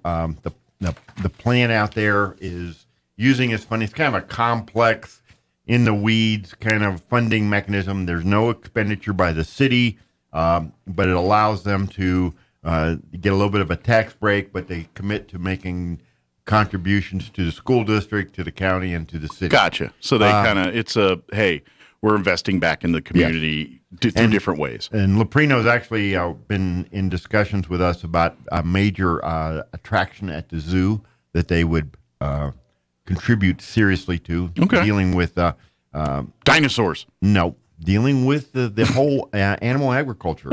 Dairy and that stuff. So how go figure how the milk gets to the table. There we go. Nice. Where does it really come? Doesn't come from Walmart. Yeah. Where does that cheese come from? Yeah, I like it. So then after that, we got 2 dealing with 2 different ordinances. One dealing with Chapter 8. What's Chapter 8? It has to do with camping. This thing cleans up some stuff that we've been working on this. Public Safety Counselor Best had been working on this for about 5 months. Contrary to what some people think, this will allow families to have camping. Because right now, the way the darn ordinance is written, you can't camp in your yard at all. Yeah, because you're not allowed to have any tents set up or nothing, right? And so this is like, no. If you want to have a Boy Scout troop camp in your backyard, camp in your backyard. Sure. But other people, not so much. Well, the idea is for the squatters, that's what we're trying to deter, not the kids want to have a sleepover and pitch a tent in the backyard. So that's not what we're talking about. Cleaned up. Then we're doing similar type work on the nuisance ordinance. So we got that stuff in the works. Then we would have gone into, or we would have passed over our consent items. We got a couple items pulled by Council Orpesa. One is a RFP. The RFP deals with we're looking for have about 3 or 4 contractors available to do immediate work on tree removal or cleanup. If say we have a storm come through, which we did Memorial Day weekend, needing to deal with some of those trees. And especially when you get in our historical district downtown, we got a lot of mature trees that unfortunately the wind and lightning take a beating on them sometimes. So we need, so that's what this is. Next item is the old Chisholm School site. Now, where is that? All right. Next to the new Chisholm School? Yeah, well, cute. Down in the triangle, everybody knows where the triangle is. It's between South Main and Southeast Main. South of Poe, north of the cemetery, there used to be an elementary school called Chisholm. Years ago, it was closed along with Edgewood, which is over there in Garden, and Parkview, which became the school for the preschoolers. Yes. All right. Early pre-K, whatever. Early pre-K. All right. So Chisholm was actually completely demolished. The property was transferred from the school district to the city, and it's just sat there. We got appropriation in the last legislative session to make that into a park. Oh, so cool. This is the first step towards doing that. Nice. And that's a perfect area to do something like that. And Councilor Foster has been a big advocate for this because, as he points out, there's nowhere in that area that's a park for the kids. Yeah. They have to cross either Main Street or Southeast Main, both of which are major busy intersections, and we don't want kids crossing, or anybody really for that matter. Now, on Southeast Main, by the way, not yet, but hopefully within the next 2 weeks, we will be opening the splash pad at Carpenter Park. Nice. That's the one that's across the Southeast Main from the county offices. Yeah, this one, I think really COVID kind of, because it was in the works and about to be done pre-COVID, and then COVID hit, and that slowed up a lot of work. Yeah, exactly. All right, so now we get into the fun stuff, so to speak. We're going to have a presentation from Karen Sanders, our emergency services manager. We're going to adopt, at least I hope we are, a resolution declaring a state of disaster. So the governor did issue a emergency declaration or disaster declaration yesterday, but like we were saying, spelled Chavez wrong. So, now, what does that explain to people? What that, like, when she declares that, because that basically opens up channels and funding to the city that would not be normally available, correct, to them, right? Yes, and now we have not fully assessed the damage because we still have water, which we can talk about in a minute. But there's still water flowing out there. I was out yesterday afternoon. It's come down a long ways, and what you see as soon as it starts to come down is the damage. The most obvious thing is the damage to the roads. Yeah, they're torn up. They're not meant to be storm sewers. Underwater. Yeah, they're not meant to be underwater, especially if these old ones. Yeah. So we will go ahead and work our way through that. Then we, believe it or not, it's coming up for election time. So we're going to have a resolution about the upcoming municipal election in March of 22. I know that seems a long way in our brains, but it really isn't. No, it's not. It's about 8 months, 8.5 months from now.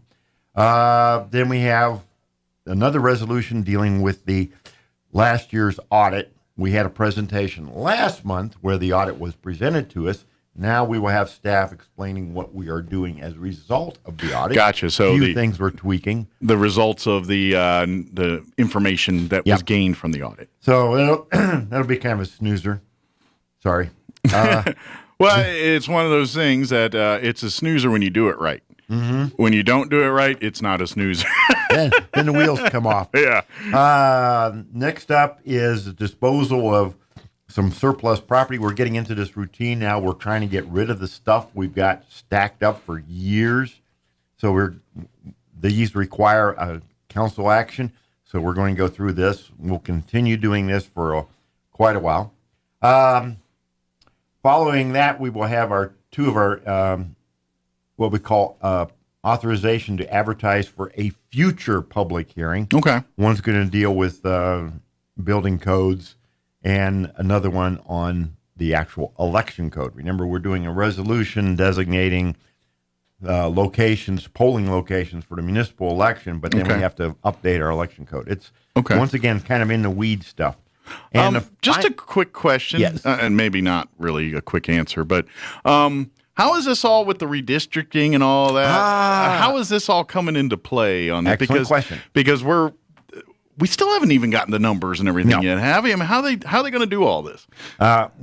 The council approved the city manager going into contract with New Mexico Demographics. It's a firm that does redistricting. Mm-hmm. We are supposed to be getting the actual numbers the end of September. Okay. New Mexico Demographics is going to work quickly, and the intent is before Thanksgiving to have the new districts drawn. Okay. So that we can move forward with the new ward boundaries. We actually have 5 wards, and you've hit upon a key point there. Those are going to get shifted around significantly because of, I say that. I don't truly know, but... our population shifted in 10 years. It just has. Yeah, like what happened on primarily Enchanted Hills and the Spring River Apartments on Sycamore. A lot of that stuff, we had some new developments in the north side. We're going to see, I think, some significant movement in our boundaries to accommodate the change in population concentration. So, Billy, that'll all be sorted out in the fall. So by March, you'll know what what ward you're in, or new ward, or still ward, or any. Hopefully, but the thing is, you've got to have it before January when people file. So we got to get done by the end of the year. All that's got to be. Yep. So when people file, they're filing in the correct ward, and districts and what have you. Now the good news is we've confirmed this through our legal department, through the city attorney, is that if the boundaries change and a sitting councilor who is not up in 22, remember we have every 2 years we have half the council. Five get reelected or elected each term. Yeah, 5 are elected each every 2 years. So we had people that were elected in 2020. Those folks, even if the boundary changes, they will continue to serve in the seat they're in until 2024. And then they'll have to run in the ward that they now live in. And the point being that they didn't move, they didn't leave, they didn't change their residence. What happened is the boundary was changed because of population. So the legal opinion is they're good.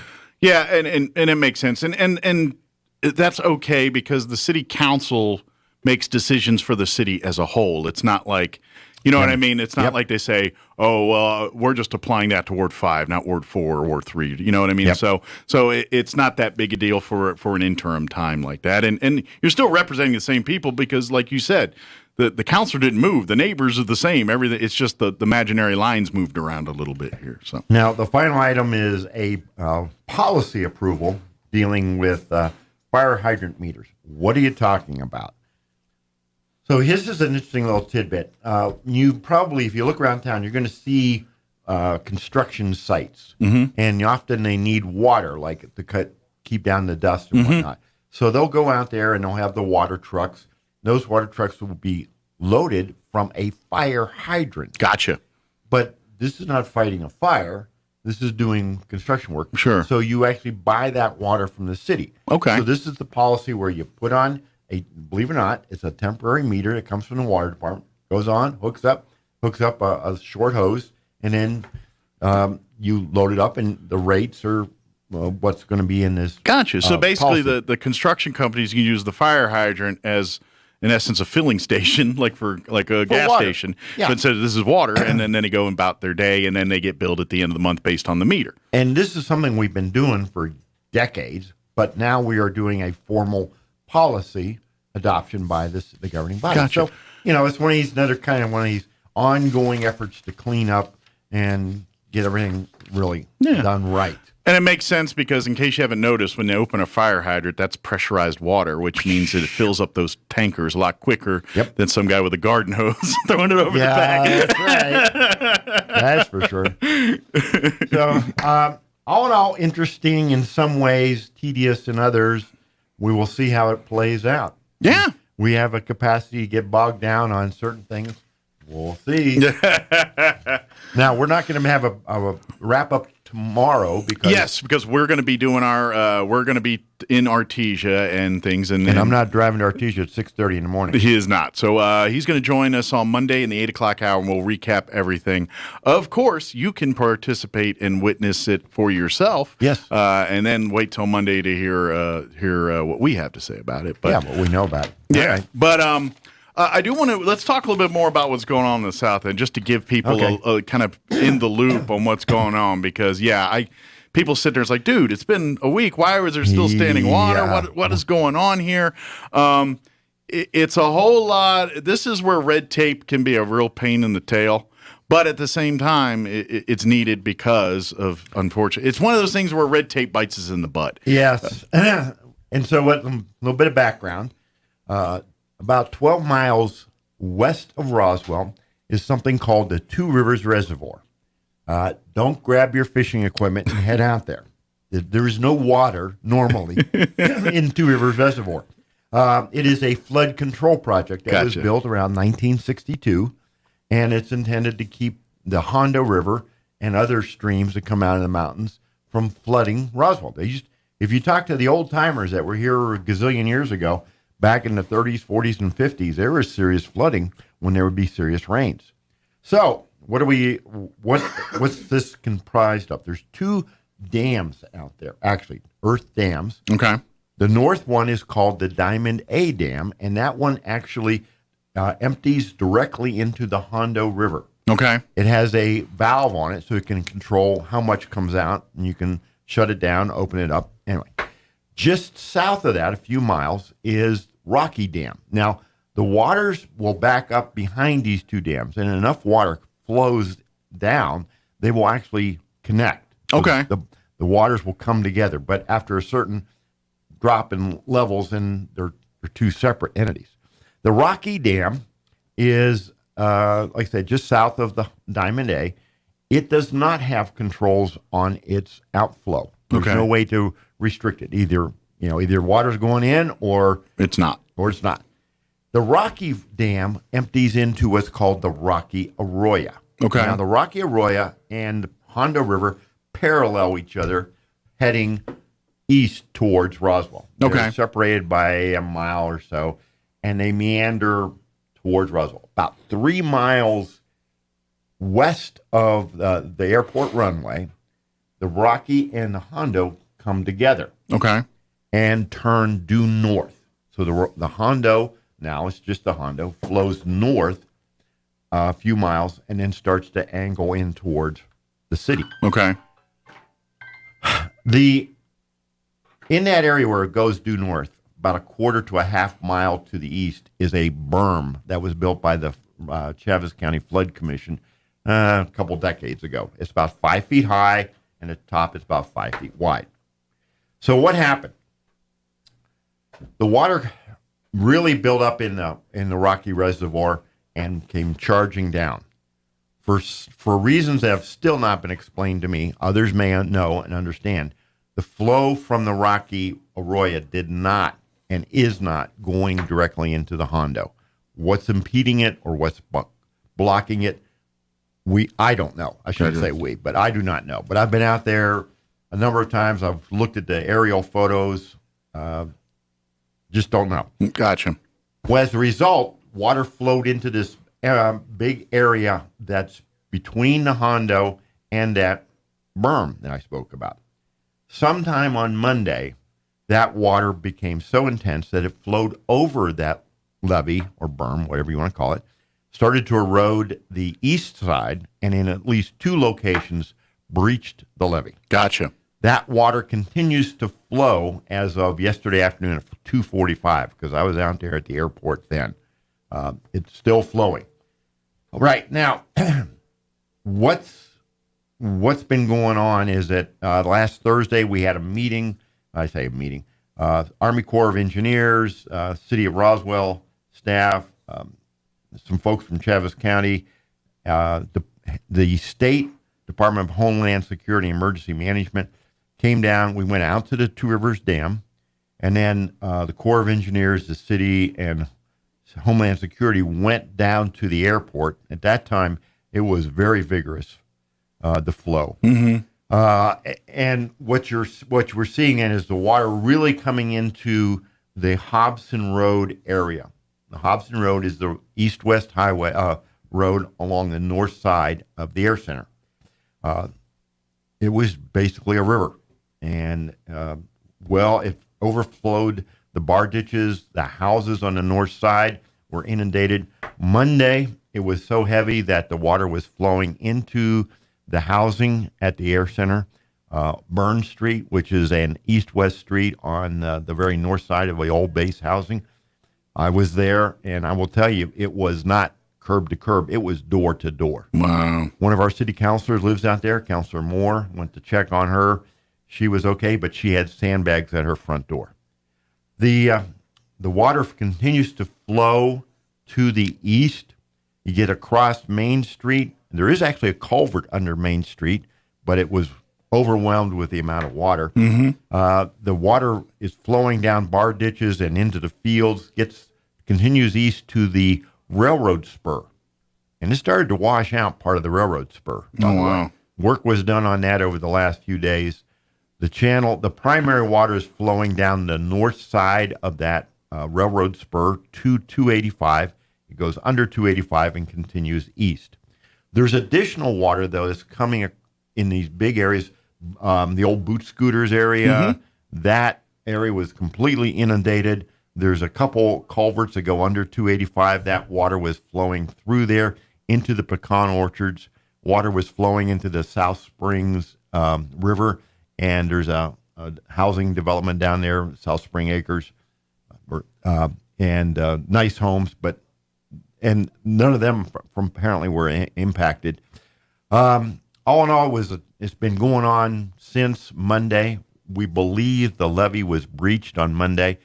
Hats off to Karen Sanders, our emergency services manager. Tuesday, last week, this is now Thursday, so we're talking 9 days ago. Ms. Sanders was, took a helicopter ride, and the Air Center staff, the City Air Center staff arranged for this. Mr. Steve Christopher and Mr. Scott Massey got her an air helicopter ride to find out where the water was coming from, because at this point they don't know. We didn't know. That's the first time we saw that there was a breach of the levee. And there's two breaches, as I say. I don't know if have you seen the pictures? Some of them, not all of them. All right, it's pretty impressive. Yeah. On Tuesday, it's like a raging river coming through. Yeah. We had meetings on Wednesday with the Flood Commission. We had meetings Thursday. Continues to try to coordinate it. The position from the Flood Commission is that they will wait until the water goes down and it dries out, and then they'll repair the levees. Candidly, I wish we could have done something divert the water or reduce the flow.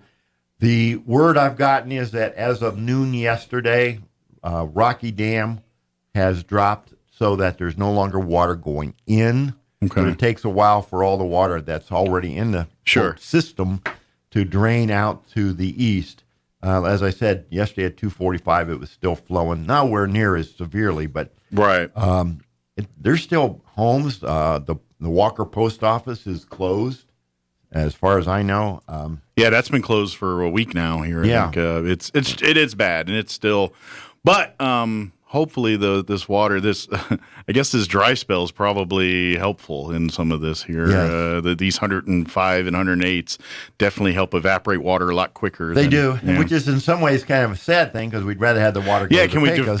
throw this on some crops or something, But yes, so we're hopeful that this will dry out quickly, and then the improvements can be made. Sure.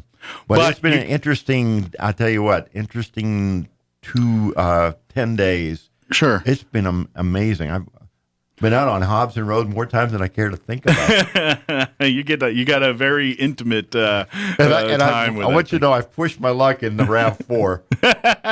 There's been more than a couple of times when I'm going, oh my goodness. Now, does yours have four-wheel drive?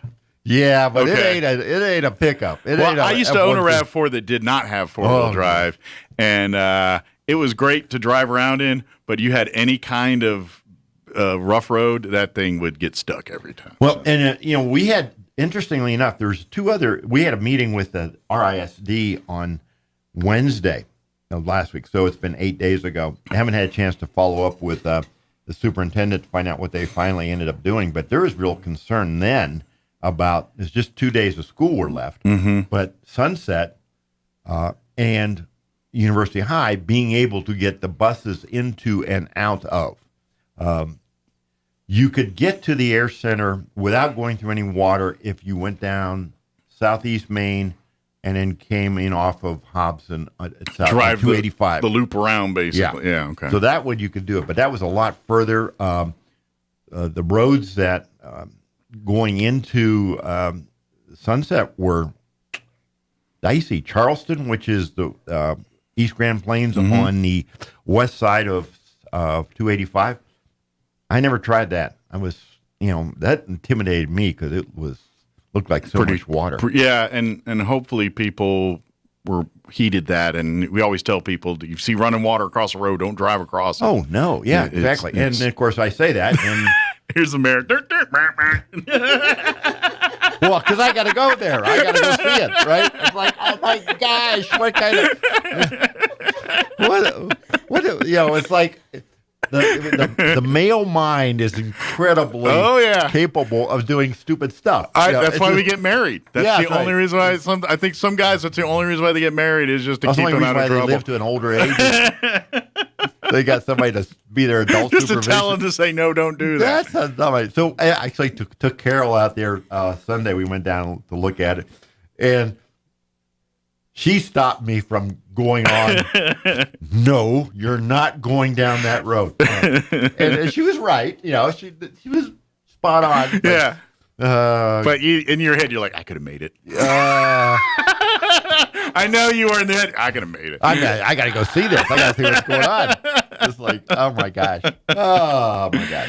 Yeah. So, all in all, it's been very demanding. But they really can't do much until it lowers enough to really, or at least that's what's been told to the city, and that's how that's being handled. So. That's right. That's how this is being handled. We're going to do some evaluations, and this is one of the interesting things about these disaster declarations. We're truly not going to know what all the damages are until the water does go down. Until it recedes. But what I saw yesterday on the perimeter road, Hobson, and then, as you know, Hobson, that road turns south to go along the west side of the air center, the old base perimeter road. There's huge chunks of potholes. The water had just washed out the asphalt. And now, do they have to? I'm no road crew expert. Is it filling potholes, or do they have to redo that whole road? You know, I had that very discussion with the city manager yesterday, and we will have to do a whole evaluation. Okay.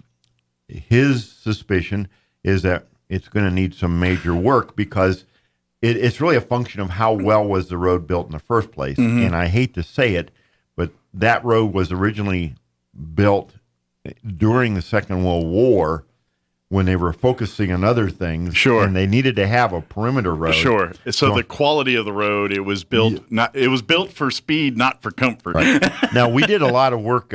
We did a hot recycle to it a few years ago.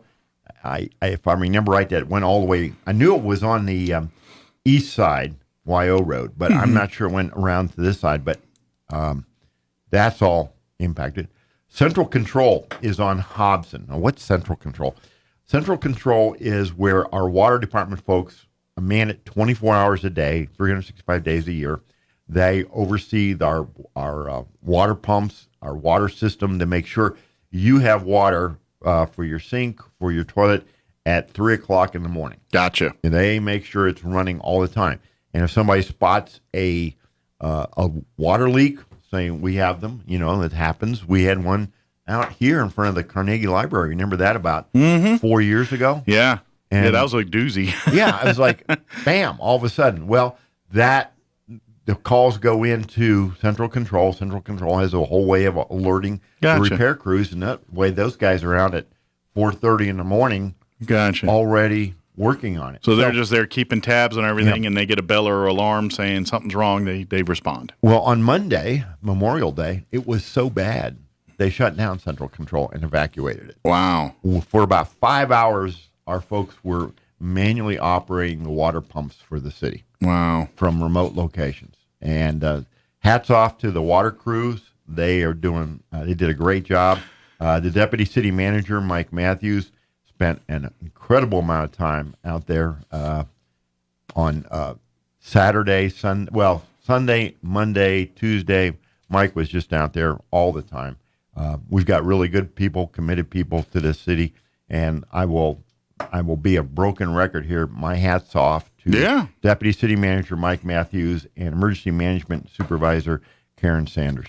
Yeah, Awesome these are the people. folks that when everything's going smooth, in the world, you really don't hear much from them. It's when these times like these, and that's when they step up and have to kick butt, and they do it every time. And like you said, those to the folks that are calling the shots, to the ones that are standing in the hip deep in the water, turning wrenches to get it back. Every one of them we appreciate. So. Absolutely. Yeah. And so it's been an interesting time. Like I said, it seems to be that's all I've thought about, talked about, read about, wrote about for the last 10 days. Yeah. And well, good news is hopefully we're going to see this stuff get fixed and going quick. So. A couple quick thing is that the Memorial Day event at the Veterans Cemetery got canceled. Yeah, the water was not. There's preliminary plans. I won't say these are final yet, but there's been some discussion to do that ceremony on July 5th. Yes. Monday, July 5th. I've heard that too. Yeah. And so those of our veterans, and it's Memorial Day, so it's not, it's different. It's not Veterans Day, it's Memorial Day. So that's going to be, like I said, tentatively planned for July 5th. Yeah, more to come on that as we get the details fleshed out there. And which is the 4th of July is on Sunday. Everybody's going to be doing their normal 4th of July fireworks and cookout and everything like that. And then it'll be, I think in some ways it makes a real fitting day. Yeah. Hey, we got to go, but real quick, you're talking 4th of July. Hey, for the UFO Fest and all the stuff that's going to be happening, the Roswell Community Little Theater they're the ones kind of putting together a battle of the bands.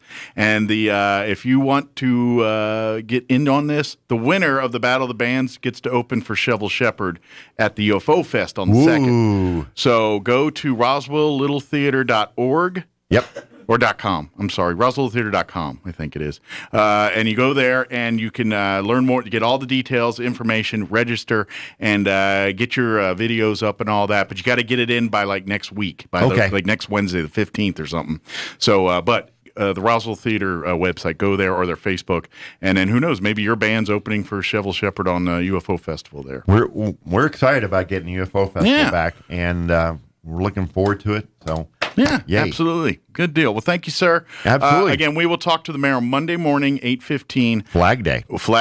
And we want to recap everything and talk about what happened here last night. But you, the general public, are encouraged and invited to view and participate via the city's website, roswell-nm.gov, or there is seating available at the convention center for you to sit during the meeting. So, yes, sir. Good deal. Well, thank you, sir. We'll see you later here, or see you on Monday. Or yes, sir. Sean will. So yeah, I know. I'm going to the Grand Canyon. Are you really? I am. We're gonna get my hover round out. Don't fall in. I make no promises. You can do that. You can do that clear. We're gonna try. It depends. We're gonna try. That's on the list. I won't do that. I won't bungee jump, but I'll walk on that bridge. I'm not doing that. It's gonna be my. I may leave something on the bridge, but I'll be just sprawled out. Yeah. So, thank you, sir. We'll see you next time. All right, it is 8:51. Time for news. Your SRM Business Update. Quick break. Don't go away. We'll be back. Now for a Pecos Valley news update, I'm Jared Cirillo. The dog fire at Guadalupe Mountains National Park is now in monitor status, and all fire support resources have now been released. Affected areas will continue to be monitored until no hotspots remain, at which time the fire will be declared out. No smoke and fire activity have been observed, so there are minimal chances for fire growth. The fire has been placed in a continued monitor status. The fire is estimated to have affected just under 2,000 acres in the park and was likely started due to lightning on May 11th. Updates on the dog fire are being posted to the InsaWeb website. All park trails and backcountry campsites are reopening tomorrow, Friday. The Pine Springs and Dog Canyon campgrounds remain open. Campgrounds, backcountry camping, and parking remain on a first-come, first-served basis. You're up to date. That's local news headlines this hour. I'm Jared Cirillo reporting. I'm meteorologist Steve Hamilton with your Pecos Valley weather. Take it easy if you have to be outside over the weekend. Things will be very hot. Our afternoon highs today between 105 and 108, breezy and sunny.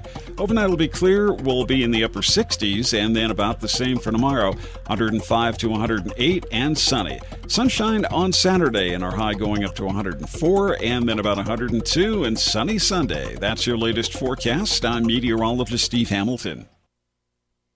With the SRN News Business Brief, I'm Bill Alexander.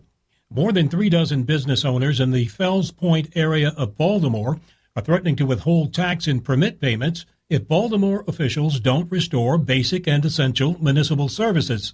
In a letter to the mayor and council president, the group complains about illegal alcohol, drug sales, trash pickups, and other problems. European evaluators warned Wednesday that the Vatican's efforts to investigate and prosecute financial crimes were suffering from understaffing and inexperience, as well as the mistaken belief that its own cardinals and bishops were immune to criminal conduct. On Wall Street, the Dow lost 152 points to close at 34,447. The Nasdaq lost 13 to 13,911, and the S&P 500 fell 7 to 4,219. With the SRN News Business Brief, I'm Bill Alexander in Washington. Times are changing, and today's funerals aren't always the sad and solemn events you might expect. This is Gabriel Casaus from Lagrone Funeral Chapel. Along with hymns and scriptures, today's funeral services are often filled with fish stories, country songs, and a joke or two, golf clubs and hot rods, favorite recipes, and kitchen disasters. At Lagrone Funeral Chapel, we believe a funeral should reflect your loved one's personality, passion, and sense of humor. When you lose a loved one, we're here, because at Lagrone Funeral Chapel and Crematory, we make it personal. 900 South Main, Roswell.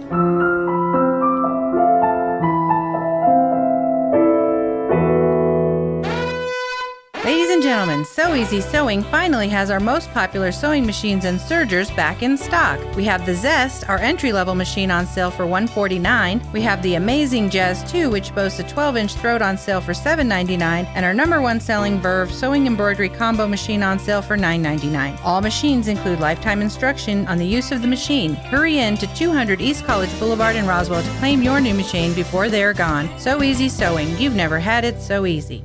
Did you know that most burglaries occur during the day? Why, you ask? Most of us are at work, leaving the burglar to go unnoticed. Did you know the average loss from a home burglary is over $2,200? Not including one's loss of emotional security in their own home. Avoid being a burglar's target market and get a monitored security system from Zenith Security Services, all for around $1 a day. Wouldn't you agree that an ounce of prevention is worth a pound of cure? Call Zenith Security Services today, 626-3521. Customizable office equipment is one stop away at PTS Office Systems. Of course, you and the business next door do different things, so you need different office equipment. PTS Office Systems has fully customizable office equipment in stock, waiting to be delivered to your business. Get fully customized office equipment to meet your office's specific needs. The day and age of one-size-fits-all office equipment is gone. Shop around at PTS Office Systems today at 217 North Main in downtown Roswell. Jesus tells a story about two men who went to the temple to pray. The two men were quite different. In fact, they were exact opposites. One was the prototype religious person. He was a visible leader. He was proud of his heritage. He thought he was more righteous than anybody else. The other man was a sinner. Little is known about the sinner except that he understood his problem.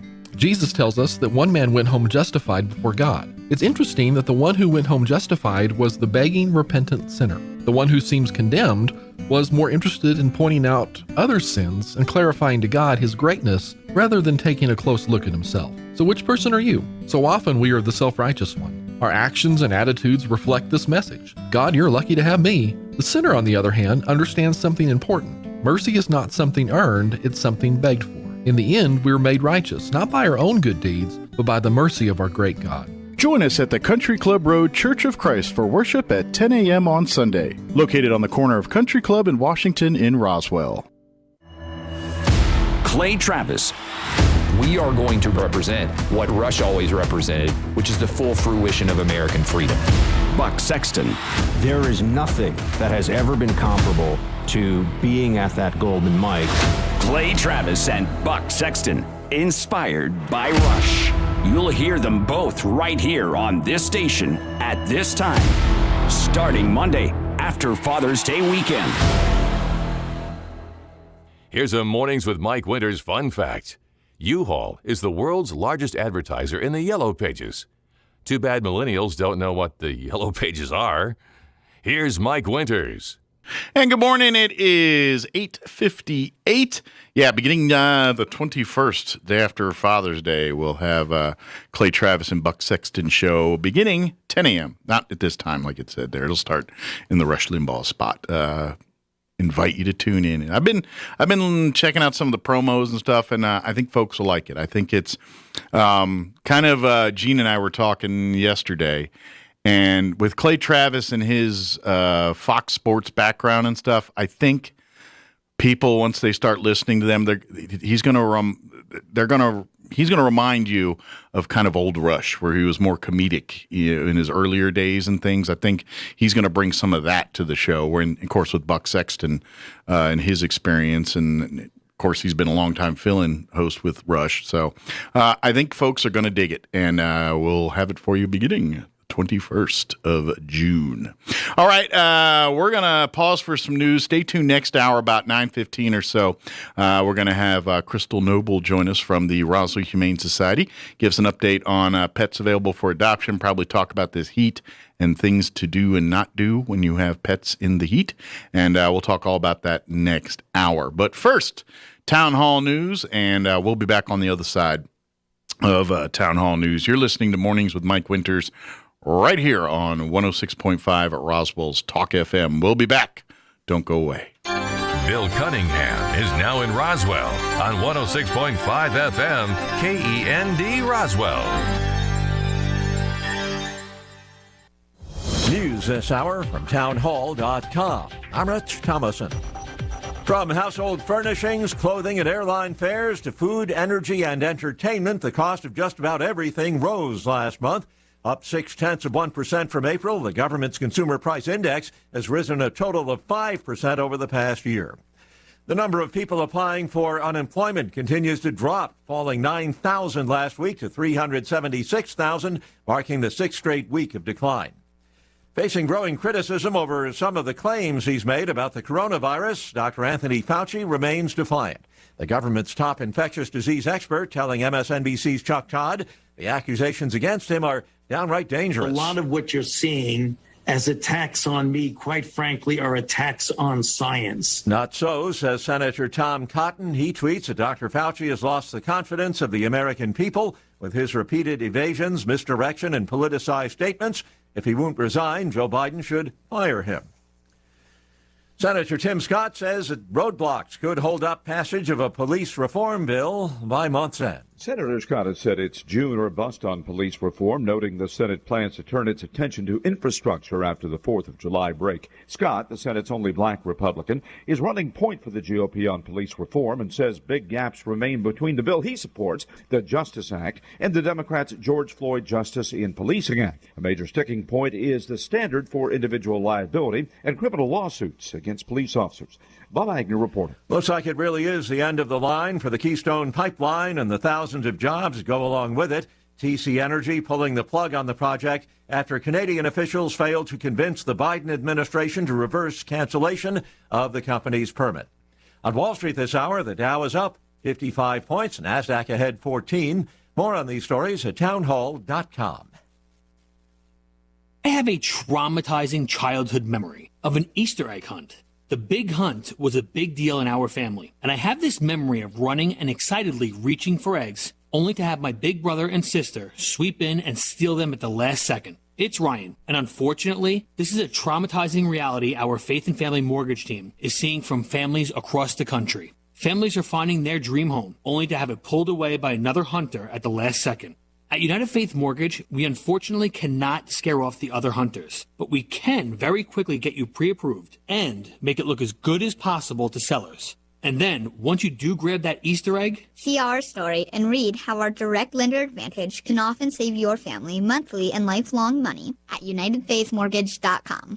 we are United Faith Mortgage. United Faith Mortgage is a DBA of United Mortgage Corp. 25 Melville Park Road, Melville, New York. Licensed mortgage banker. For all licensing information, go to NMLSConsumerAccess.org. Corporate NMLS number 1330. Ryan Rack NMLS number 65233. Equal housing lender. Licensed in Alaska, Hawaii, Georgia, Massachusetts, North Dakota, South Dakota, or Utah. Final results of a scientific trial in Indonesia point to a sharp reduction in dengue fever through an experimental technique that uses bacteria. The virus infects up to 400 million people worldwide each year. The trial took place in Yogyakarta City in Indonesia. 5 million mosquito eggs were placed in the city. All of them were infected with Wolbachia bacteria, which are harmless to both us and the mosquito. But Wolbachia claims the best real estate in the insect's body, so dengue virus struggles to get in.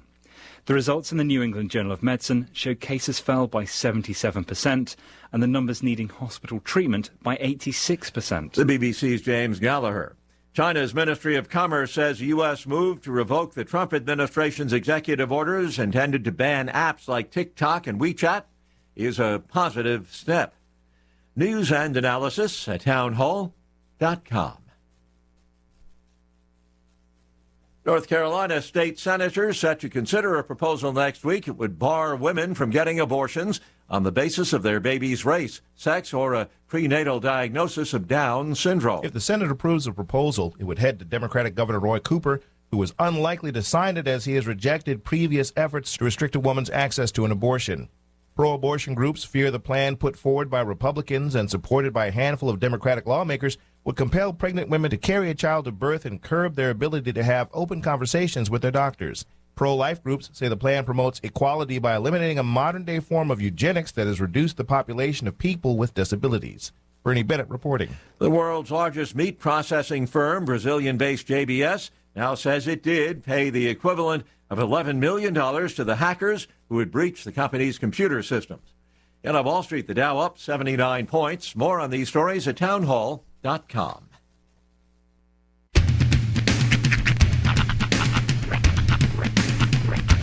What in the wide, wide world of sports is going on here? I promise you, whatever scum did this, not one man on this force will rest for 1 minute until he's behind bars. Now let's grab a bite to eat. Yeah, come on. I feel the hot wind on my shoulder and the touch of a world that is older. I hit the switch and check the number. Leave it on and then I slumber. I hear the rhythm ringing through it. Flamenco guitar and cumbia music. I hear the talking of the DJ. The travel listen, what does he say? I'm on a Mexican radio. I'm on a Mexican radio. Broadcasting live from high atop the J.P. White Building in downtown Roswell, New Mexico. It's Mornings with Mike Winters on 106.5 Roswell's Talk FM. Is that what I sound like when I talk? Now, here's your host, Mike Winters. And good morning. It is 6 minutes after 9 o'clock. Welcome to hour number 3 of Mornings with Mike Winters, right here on 106.5 Roswell's Talk FM. Happy Thursday. I'm surrounded right now on both sides by women who look. One side, I'm pretty sure, wants to strike me. Ooh. She came in to the office this morning, and she stared daggers at me. Ooh, what'd you do? Oh no, I haven't. Here's the thing: I haven't been been married for a long time, so I haven't gotten the look in a real long time. What was the dagger look? Get on that 5 mic there and tell her. Oh, I'll gladly tell you. I want to know. And we have tape to back it up. Go ahead, Sean. No, here's the thing. Here's the beauty of it. All right. I've messed up so many times that I started apologizing for some stuff that I did before, and she was talking about some stuff that I did today. Oh. She thought I said you were single. Oh. Earlier, I was on the way here. I said, let's go to the tape. Hey, ladies, yeah, he he's said single. not single. I He said not single. Taken. And you didn't say taken or not I think I said not single. I'll go Because back I and look at heard the the tape. single part. I'll go back and look. The word So single I got probably left single. my mouth. I'm just going and to that- sit here and let this happen. Oh, Go no, ahead. it happened again. Happened again too, because I was out of the woods. I was totally. This all happened in self-contained in my office. I came back over here and relit the fire. Yeah. So And then I that's, heard Mike saying after that comment that, oh, no, I'm not taking my wife. Could be hearing this, Sean. You might get me in trouble. I'm thinking, no, Sean's in trouble. and so I started apologizing for some short jokes that I had made yesterday. That I did not hear. So That she now didn't- he just dug himself another hole. That's like I said, just deeper in keep trouble. on digging, Sean. Short jokes. It was actually a short jab at Mike more than anything else. Probably, yeah. Mike likes to keep people around who are smaller than him to make himself feel taller by comparison. It's a good move. Yeah. It's worked my whole I life. can't get upset. His mom. That's all I was saying. Yeah, my mom is about her height. So, I think my mom's got her by a half inch, to be honest. A little taller. Yeah, I think she's got her by a half He inch. was short, too. And your brother married a short woman as well. Well, my brother is taller than me, but he's not. He's like 5'9". So He's still a bit taller than that. he says 5'10", but I think he's lying. But Dana's short as well. Dana's short. I like the idea that you married someone specifically so that you would have someone to hold your stuff while you go on the roller coaster. It's a good plan. Good move. It's a baller move. I'm not gonna lie. See, this is why you have to apologize a lot. I know. He just keeps on, doesn't he? It kind of feels nice. It's been a real long time since I've had to apologize to a woman. It kind of feels nice. I do, sometimes I just like relight the drapes just to kind of make sure I'm not out of practice. Well, if you want some more practice, I can screw up and just divert all of the complaints to you via her. I'll just be Mike's whipping boy. Yeah, like I'll mess up and I'll be like, Cam, complain to Sean. Send to the boy. Yeah. Send for the boy. Okay. I didn't agree. We even have a handshake agreement yet. We need to negotiate the contract first. No.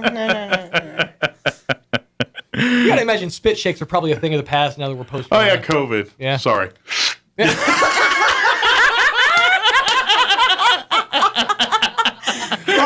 that case, put her there. No, but we are all in the clear. All is good. Okay. It's all water under the bridge. I told her that you have to understand that I make fun because I love. I share the insults because I feel as though you're comfortable enough to do that. And that's just part of, yeah. That's my story. I'm sticking to it. All right. Yeah. Okay. Well, that didn't escalate the way I'd hoped. Hey, we're learning positive coping strategies here. We're learning positive ways to get a conflict resolution, all right? Oh, well. Do that on your own time. Good morning radio. We need salacious content. Despite all of that, Krista Noble is here with the Roswell Humane Society, and she'll join us to chit-chat and talk about the animals. I'm just here laughing because, I'm just waiting for, somebody to start calling people winches around here. No, I was just noticed, like, as soon as I sat here, I'm like, wow, I am swimming in the estrogen ocean right now. Actually, she's a newlywed. She's taking notes like, all right, what can I get on to him about here? Hold on. What should I be paying attention to? Why should he be apologizing? No. Yeah. But Crystal will join us here in just a bit officially, and we'll talk about the Humane Society, what's going on there, and it is, in case you haven't noticed, it's like 157 out lately. Yeah. So probably should avoid doing certain things with the pets and stuff at this time. So we'll talk all about that here this hour. Plus, we'll get you up to date with news and features and whatever else we can come up with. Maybe we'll get some fisticuffs. I'm working on it, folks. I'm trying. Bud wrestling coming up. But before we do that, it is 11 wrestling, minutes. I feel like. Ooh. Yeah, thumb wrestling. As long as you do the 1, 2, 3, 4, I declare thumb war. That's the only rule I say.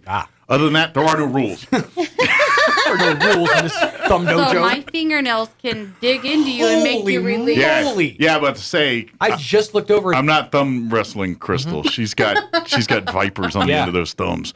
You register those things? No, I don't have to register. You should. Man. I was looking over here for strikes. I should have been looking on on this side. Well, we stick together, you know. I'm closer. If the Humane Society thing don't work out, maybe you can get a job opening soda cans.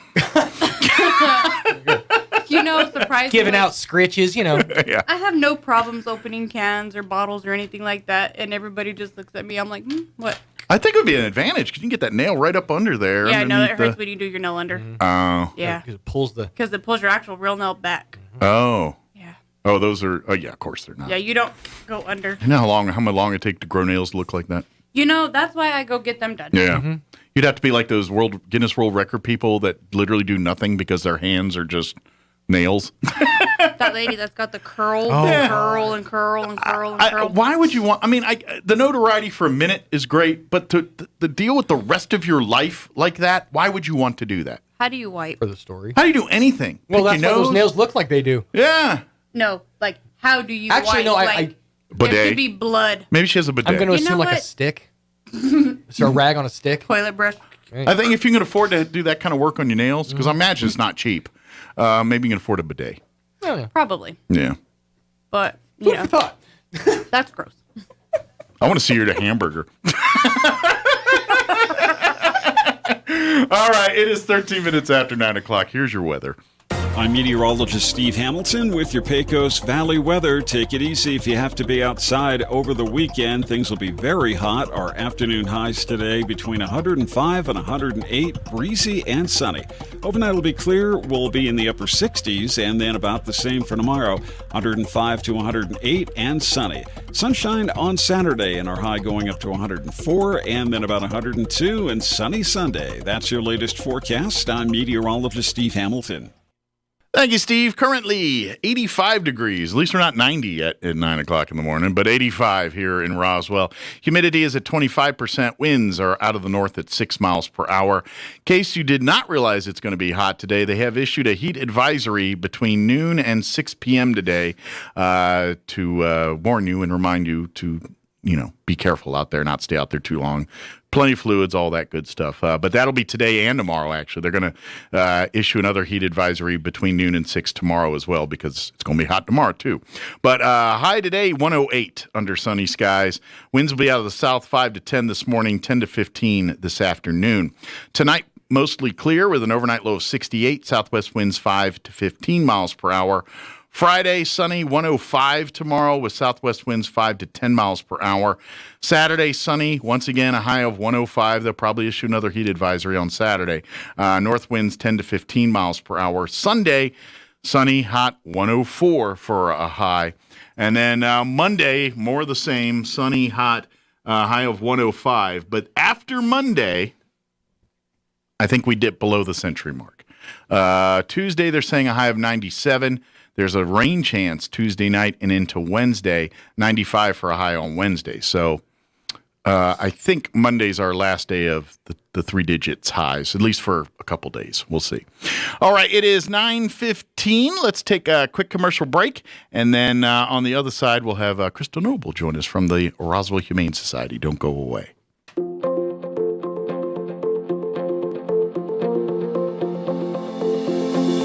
There are 3 key phrases that need to be spoken on a regular basis in a healthy marriage. Hi, this is Pastor Troy and Julie Smotherman for The Joy of Marriage. For over 20 years, Julie and I have been sharing these 3 key phrases, and here they are.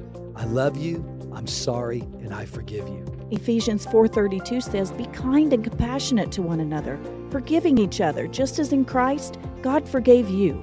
It's so easy to expect others to love us, to say I'm sorry, and to forgive us. But it's really a gift that we give each other. The Bible teaches us we sow and we reap. Sow into your spouse, I love you, I forgive you, I'm sorry. And then you'll reap a harvest in return. Someone has to start the process. Let that be you today so you can really enjoy your marriage. If you have any questions or would like further information about the Joy of Marriage Ministry, please go to jomconference.com. Well, the geraniums were a little slow at getting started this year, but now they're ready to go. Hi, this is Jim Gill with a lesson in delayed gratification. At Roswell Seed Company, we grow our own geraniums, and that old polar vortex sure slowed them down. But now they may be the sturdiest, most colorful geraniums you've ever put in the ground, so come get yours today. Kind of like your neighbor's son who's still living in the basement. Late bloomers can be the brightest of them all. Or maybe not. Have you seen that kid? Okay, so look, Mexican restaurants are everywhere around here. You can throw a rock and hit an authentic Mexican restaurant.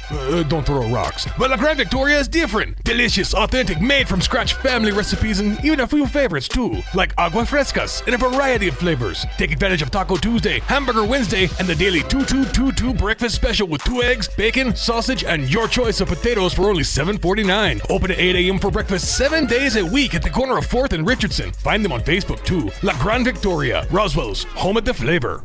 This Father's Day, don't buy your dad a TV from the same place you buy your socks and bug spray. How about a quality Sony Bravia 4K Smart TV from Decor of Carlsbad? And right now at Decor, choose from sizes anywhere from 43 inches to cinematic 75 and 85-inch models. With a Sony Bravia set from Decor, you're assured that Dad will be getting a set with superior picture quality, streaming capabilities, reliability, and a remote that is user-friendly. Come in today and find the perfect Sony Bravia for Dad. Guaranteed, you'll put a smile on his face. This is the weekend for the Tunnel to Towers 9/11 Memorial Never Forget mobile exhibit arrival in Artesia, New Mexico. Friday, June 10th through Monday, June 14th, this 83-foot-long, 1,100-square-foot exhibit will offer those who remember and those who are too young to remember the opportunity to learn about the events of 9/11 and learn about the heroes of the New York Fire Department who lost their lives simply doing their job, attempting to rescue those trapped in the Twin Towers before the towers fell. Come see World Trade Center steel, items found in the rubble after the Twin Towers collapsed. Hear the radio transmissions from the first responders and learn about the Tunnel to Towers Foundation along with the Artesia 9/11 Memorial and its work in Artesia. The 9/11 Never Forget mobile exhibit will be in Artesia for its only visit to New Mexico Friday through Monday from 10 a.m. until 4 p.m. each day and will be located in the parking lot of world-famous Bulldog Bowl on West Main Street in Artesia. This announcement paid for by Navajo Refining Company, Holly Frontier. Eastern New Mexico University is open for visitors to come to visit our campus. Come be our guest for a guided tour of one of the best small-town college atmospheres in the Southwest. Take a look at all ENMU has to offer, including the best residence halls in New Mexico as recognized by Niche.com. Sign up today for your personal tour of ENMU and our beautiful campus by visiting enmu.edu/visit. Explore, experience, excel. Eastern New Mexico University. Here's a Mornings with Mike Winters fun fact. Turtles can breathe through their butts. We imagine you know some people who do that too, because that's where their heads reside. Here's Mike Winters. And good morning. It is 20 minutes after 9 o'clock, and joining us in studio this morning from the Roswell Humane Society, Crystal Noble back with us. Good morning. Good morning. How are you today? Nice. Just not enjoying the heat now. Yeah, this hot thing. And all right, now I got to ask, because for folks that don't know, she's with child. So she's been with child for a few months. The summer heat, does it different as a pregnant mother? Or my God. Is it affect you way more being pregnant or not so much? Normally, I'm hot-natured to begin with. And, you know, I like it 60s, 70s. Yeah. When it's 72 degrees, I'm like, ugh. And now that it's 100 degrees and plus, I'm like, oh. Now it's, so you were getting hot flashes in 70s. Now at 90, you're God. like, oh, no. So what about cravings? Any weird food cravings yet? Or is that? Ironically, only one. And Okay. it was vanilla ice cream with puffy Cheetos. All right. And tried it. It wasn't bad, but haven't had it since. Yeah, that's. It was a one-time thing. What if you just put the dust? I don't know. I just wanted Cheetos and vanilla ice cream. All right. Maybe because Cheetos give me heartburn and vanilla ice cream calms it. And so I thought I'd just put the two You got together. the yin and yang together there. Yeah. So, all right. Well, but you had that wasn't bad, but no cravings for that since. Not really, you know. Just occasional, like, this sounds good, but not like I have to have it. And it's not anything weird. It's so- just like grapes and cheese or tomatoes and cucumbers. Okay. So no Bluebell flavor coming soon on the Cheeto flavor vanilla ice cream. Homemade Cheeto vanilla. I don't know, Bluebell, hey, listen. You know, but, you know, Frosties are always a thing that I'm like, Frosty. Can't and go wrong with typically it. when I think about a Frosty, Wendy's is already closed. Yeah. I'm like, why? Yeah. You know, here's a good, you got to do a little work, but it's not a bad substitute. If you go to Farmer's Country Market and get the tub, it's a tub of their chocolate ice cream, the tubs, not Neapolitan, but the chocolate one, and you scoop that in a bowl and you mix it up, it tastes kind of like a Frosty. Yeah. And it's you got to work, but it will get the job done. I had a friend who would microwave her ice cream for about 10 seconds Yeah. and mix it. Yeah. And then drink it with a straw. But the creaminess factor of that ice cream makes it match perfectly to the Frosty, to me, in my opinion. Okay. So if you like soft serve ice cream or Frosties, that's a good alternative for you. Because that's what I I'm do. on my way. Until I become a billionaire and I have my own soft serve ice cream dispenser in my house, this is what I do in the meantime. So the future GoFundMe page for Mike Winters is going to be to purchase him a soft serve ice cream machine. You know, that would be one of the few. Like if I hit the lottery or something, I probably wouldn't live large. But I do weird things and buy like an ice cream maker because I'd want that. I just want to walk by my house like a cruise ship anytime I want and just go and put it into a cone and eat it. That's what that would be my life. Are you going to have the little buffet next to it that's got like all the sprinkle toppings? If I had my druthers, yes, but because I'm married to her, that will not happen. So, well, you could put healthy, you could put some cherries, some strawberries. I could. And then a little farther down where you put like the Butterfinger Crunches, Reese's Crunches. Yeah. Just have the healthy right next to it. A toppings bar, if you will. Yeah. I like it. But we got to hit the $1 billion first, and then we'll talk about that. Go fund me. One thing you don't need $1 billion to do is to adopt a loving pet in your home. No, you don't. But you do have to be financially responsible because owning a pet is like owning a child. It's you've got to. It is not cheap. You've got to feed it. You've got to take care of the vet, and if you're not willing to commit to that, then you need to reassess being a pet owner. But if you're willing to do all that and you have a loving home, please come adopt these pets. We have, there's a lot of people out there that, of course, not everybody makes $1 billion, and not everybody, is living from cent to cent. Sure. But, in the happy middle, where you have, if there's an emergency, you don't have to stress the fact that you're going to be able to take care of an animal. Sure. You always want to consider, can I afford an emergency visit? Mm-hmm. Because depending on the vet you go to, it can range from $250 to $500. Mm-hmm. And, when you call nonprofit organizations, we don't have that money to pay that out for you. Exactly. And so a lot of people assume that because we are a humane society, we're there to pay their vet bills. Yeah. We're not. No, we're here just to find homes for Right. abandoned pets. And so here recently, a lot of people have been calling and asking why we're euthanizing our animals. I'm not sure where or what they're seeing, but had some pretty derogatory messages sent over the Facebook Messenger, making threats and accusations, and we haven't euthanized. No, the Humane Society is a no-kill shelter. Like, neither has Animal Control recently because we've been able to either adopt them out or send them to other shelters. You haven't had a space problem yet where that's the only time they euthanize over at the Animal Control is when they physically do not have space. Right. And so because we pull from there, other rescue groups pull from there. So that's helping them to keep from euthanizing. Mm-hmm.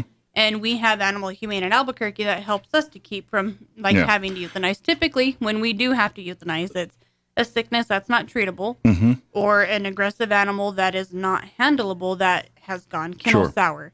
But it's not because we don't have room or we don't have space. But I'm not sure where they heard it from, but somebody had sent us a message asking us why we euthanized our entire kennel and just a whole bunch of derogatory comments after that. And I was like, that's not us. We didn't do that. And I know Animal Control didn't either because I was there that day. Sure. And you're right. They're for those that don't know, they're right next door to each other. So there's constant conversations back and forth. Yeah, I can literally walk out my front door, take 40 steps, and walk right back to the house. So. Yeah, and so yeah, if you've heard these things, they're not true. And this is one of those reasons I tell you, don't get your information off social media. It's not the most reliable place to get that. And, if you have questions or concerns, you're more than welcome to contact us. We will answer them. But we don't just like, you've been here 19 days. It's time for you to go. That's not how we operate our shelter. When an animal enters our shelter, they're there until they find a home with us, or we transfer them to another shelter to find them Absolutely. a home. I don't know how many times you've brought pets in here, or we've talked about pets that have been there 6-8 months. We have Raider and Garver, who have both been there since December of 2020. Yeah, they've been over a year. Months. Yeah, almost a year now. Yeah, so please. That's not healthy for an animal to stay that long into a shelter environment. But if they can adapt, it's not like you're trying to keep them there that long. It's just that no one's found a home for that. No, like if they can adapt and they can maintain in the shelter without having any issues, then until they find a home or we can find them somewhere to find them a home, they stay. Because when we take them in as a commitment, as if they were our pets. Sure. I would say if you're the folks, especially the ones making derogatory and threatening messages, get your facts straight before you just weed. This is the problem we have in society. People just go guns blazing, right? And with a shred of information that may or may not be accurate, and it now, creates if you problems. want to know, like, hey, are you the shelter that this happened Yeah, at? ask. We'll tell you. Ask, Talk to but you. you don't have to be vulgar about it, and then if, of course, obviously if the answer was yes, then you could express your emotions after that, but don't start off being a jerk right away, because that causes people to look at you in a different form. Well, you instantly put everyone on the defensive, and people are going to be coming from a defensive place instead of a place of trying to fix the problem when you do that. And to be honest, if you're making threats on social media to nonprofit organizations because you disagree with them, perhaps you should seek some mental health counseling. You've clearly got some issues you need to talk about and deal with. And I'm not joking here. I'm trying to be serious. I'm saying, look, if you're on people's social media pages making threats, your cheese done slipped off your cracker. You're too attached, man. You gotta unplug and you gotta talk to somebody, because that's not healthy. And it's only going to spiral worse. Because now it's threats, but you're going to rationalize it in your head at some point that your threats are justified, and you're going to act on them, and that's the path you're going down. So please get some help if that's you going on there. And then we've got a few people that are very upset about our fence policy because they live in apartment complexes that don't have fenced-in areas. Mm-hmm. Well, just because your apartment complex allows you to have a pet and you can put it outside on a chain or a leash, that doesn't mean our policies are going to allow you to. Sure. We have the policy set in place for many purposes. It's been set in place for many years for many reasonings. I can't tell you how many times I drive down a street and see a dog with the fenced-in yard chained, let alone a dog without a yard chained. The whole purpose of the fenced-in area is to keep an animal off a chain, off of a leash. And if you're taking them for a walk for exercise, that's different. Yeah. But to put them outside to go to the bathroom and to use a leash, to chain them to your patio so that way they're not wandering around, that's unacceptable. Yeah, I would even say if you're one of the exceptions to the rule here and you're saying, you know what, I live in an apartment, but I'm going to do everything I need to and all that, animal control doesn't have that same restriction. No, they don't. And you can rescue a pet and do a loving home and everything for them, but the onus is on you, and you better make sure you're doing everything you're going to do there. But the Humane Society, their policies, no, we're going to make sure the environment that every one of these pets go to is an ideal environment for that pet. And a big dog or a dog without a fenced-in yard is just not ideal for that pet, because they have to go out and go to the bathroom. They have to do, and I know most parents here on pet parents are going to go through all of that, but unfortunately, there's a lot of us that don't, and the Humane Society isn't going to because every person's going to come in and say, I'm going to be fine, I'm going to be okay, I'm not the same, and you know what, probably you aren't, but everyone says that, and they can't go by that. So bad apple ruins it for all. Exactly, and unfortunately that's what it is. So that's the policy. Now, if you'd love to bring a cat into your home, no problem. Or if you really are that person that says, you know what, now a little dog, I'll take it, fine, go to animal control, adopt there, you're rescuing a pet, guess what, you're freeing up a cage there that'll rescue, keep pets. It's right. You're all helping pets. But the fence policy will not change, in that it's for the benefit of the pet, not you. And unfortunately, sorry, but that's the pet's priority is number one there. And the majority of the apartment complexes, they have pet restrictions to where it can't be over a certain weight or over a certain size. And they have stipulations you have to do as well. So with, being able to modify like your patio and stuff like that, if your apartment complex approves that and you're allowed to put up a fence to keep the animal on the patio, that's fine. Sure. But if your apartment complex doesn't allow it, we're not going to allow an adoption there unless it is a cat, because cats are strictly indoors. Yeah, cats are indoors. And of course, every pet that is adopted out of, either location will be spayed or neutered before it's in your possession. Yeah. And with the city ordinance, has to get microchipped as well, too. That's just, that's the ordinance now. So every new pet that goes out will get that chip. And then I always tell people, if you own a pet, don't rush out and get the chip until they've got to go to the vet anyway. I'd say they got to go to the vet for their regular checkup or their rabies shots. While you're there, get the chip. But I would make a special thing, especially if it's an indoor cat or something like that. If it has a penchant for being out, then maybe you should. Obviously, if you hear of like a microchip clinic, then that would be something you take could advantage do as well. of it. Sure. Obviously, and they do have those occasionally. Like they have the shot vaccination clinics at Tractor Supply.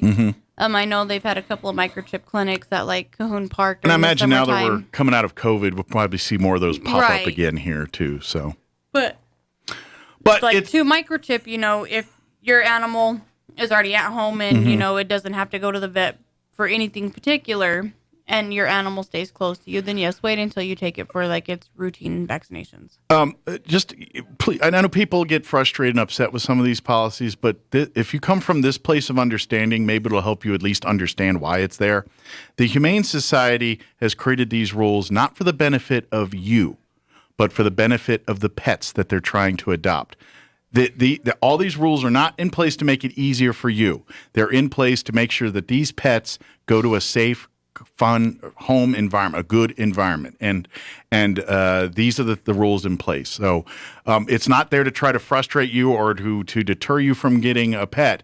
It's there to just make sure that these pets who have already been probably put to the ringer because they're here instead of, you know what I mean? They runaways or owner surrenders. There's all kind of reasons how they end up there. We don't want to create more stress and trauma in these animals' lives because let's face it, when you hear like a dog bite incident or anything like this, 9 times out of 10, it was owners not doing the right thing. It wasn't the dog's fault. The dog gets blamed because, pit bull, blah, blah. But all of this is environment, training, and teaching the pet. If you provide a loving, well-trained environment for that pet, you're going to have an awesome pet almost every single time. I don't care the breed. I don't care the type of dog. If you treat it like family, you're going to get a good dog. And these things are in place to help ensure that's what happens. And I'm sorry if you don't like the fact that you can't own one because you don't have a fence. But to be honest, the Humane Society they're looking out for the pet, not you. Sorry. So, it's just the way it is. And like, I'm trying to put this in radio terms. We screen people. And while screening people, their actions towards us is what helps us decide whether we're going to adopt an animal to them or not. Sure. If you start getting belligerent with me or any one of my employees over one of our policies, that's going to put you on the do not adopt list. Yeah. Because if you're going to be upset and irate with us simply explaining a rule, sure. What are you going to do to that animal when the cat poops on the floor or the dog poops on the floor or whatever? Yeah. We look at things when you talk to us and you tell us, and a lot of people don't realize, we're telling you things that we shouldn't be telling you, and that helps us make a decision too. We are a private nonprofit, and we have the right to adopt to whom we choose and whom we do not choose. That's where we differ. Sure. Is we have the right to choose. Yeah. And if we don't feel you're a fit home, we will not adopt to you. Absolutely. And we have policies in place to protect these animals because there's too many people out there that don't care and that just want lawn ornaments and will just throw them outside. Yep. It's too hot to have an animal just tossed outside, regardless of the breed. Absolutely. Yeah, it's just... Let me throw you outside, leave you outside, no shade, no water, and see how you like it. Yeah, exactly. And that's... Exactly. You're there for the benefit of these pets. That's priority one. And that's what I was explaining. And that's and what you guys are saying. Look, we're here as a private entity. We donate and people make donations because they want us to make sure we find good homes for these places. That's why they give you money, because they care about these pets. And and I know there's probably a loving couple that lives in an apartment that would be an awesome owner for a pet. And you're probably right. But unfortunately, there's a lot of people that are in your situation that don't do that. And because of that, we have to treat it as such to protect the animals. Now, like I said, nothing against you personally. Like I said, animal control will adopt to you if you don't have a fenced-in yard. They don't have that stipulation. If you are truly a loving pet owner and can do what you say you can do, go talk to them over there and you're doing the same thing. You're helping them, but. Like I said, we're doing it. This is all to protect the pets. And I know people get frustrated and all that, but understand it's from a place of love for these pets. And if you can understand at the end of the day, that's why every decision's being made, then you probably won't be so mad. And you'll be like, oh, look, I get it. I get it that, we want that dog to have a great home. That's what I want. Why am I fighting the people that want the same thing to do that? We've had people make comments to us that it's harder to adopt a dog than it is to adopt a child. And sarcastically, I tell them, well, technically you are adopting a child. So if it's not something you're willing to put forth an effort to, then don't bother. Sure.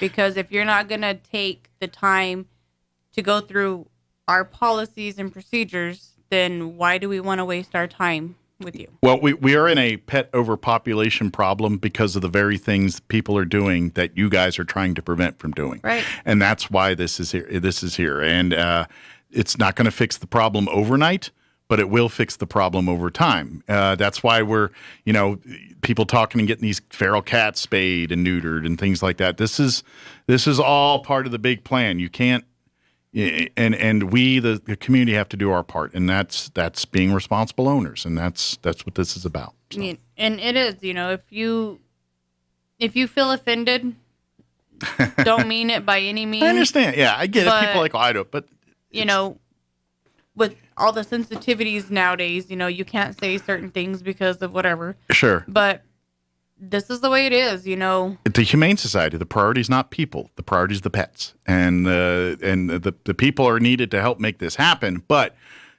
all the rules are in place for the benefit of the pet, not the person. And that's by design. So. And they're not changing. Yeah, and they're not changing. That being said, how are we looking for pets that are looking for homes right now? I think we have almost 50 dogs right now. Wow. Yeah. Okay. The cats, we're over 20 cats right now. Some of them are about to come out of quarantine. Okay, I know last time they were all in quarantine, I think 2 weeks ago. Yeah, they're getting their second sets this week. So at the beginning of next week, middle of next week, they'll be out of quarantine. Okay, so if you need for adoption.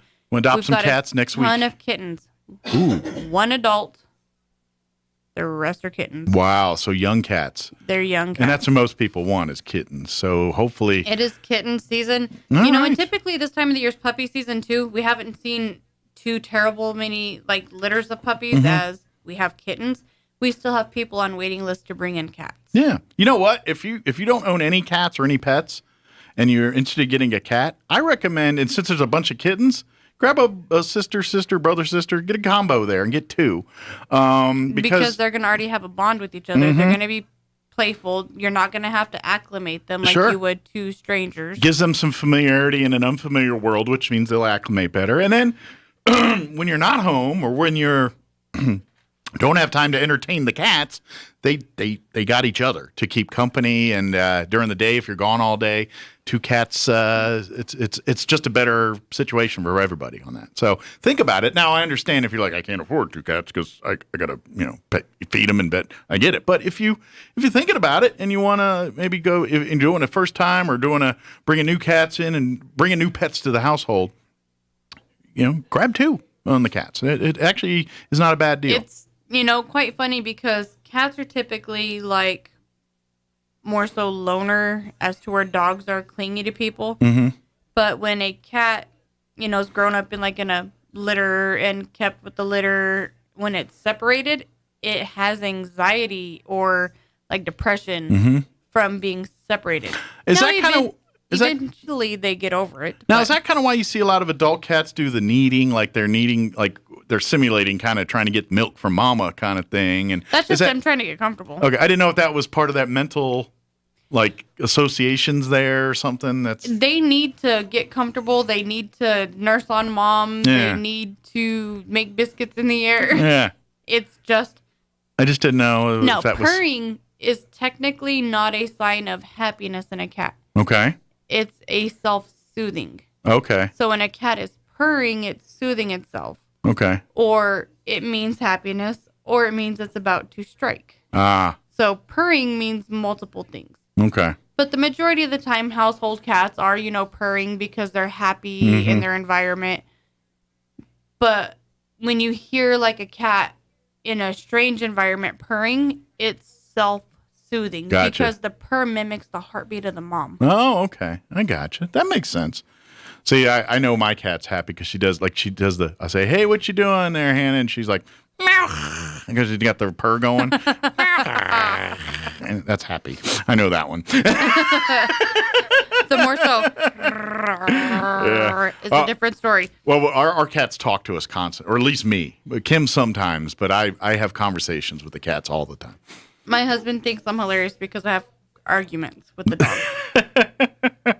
But it makes it even better when the one dog argues back. Yeah. Like he's mouthy. And you tell him, no, don't do that. And he's like, and I'm like, I said no sassing. Oh, we got our youngest cat, Bella. She's a sasser. Like just last night, Kim went out. We have our patio. We have a closed-in concrete patio and everything. So every once in a while, if we're out there doing something, we'll let the cat walk out there with us and stay in the little She can't get out. It's right there in her thing. But she goes out there, and it was towards when the sun was going down, and she was loving the sun and the heat, and she was sprawled out there and sucking it in. And Kim was done and wanted to go in. She's like, Bella, let's go. And the cat's just hissing. Nah.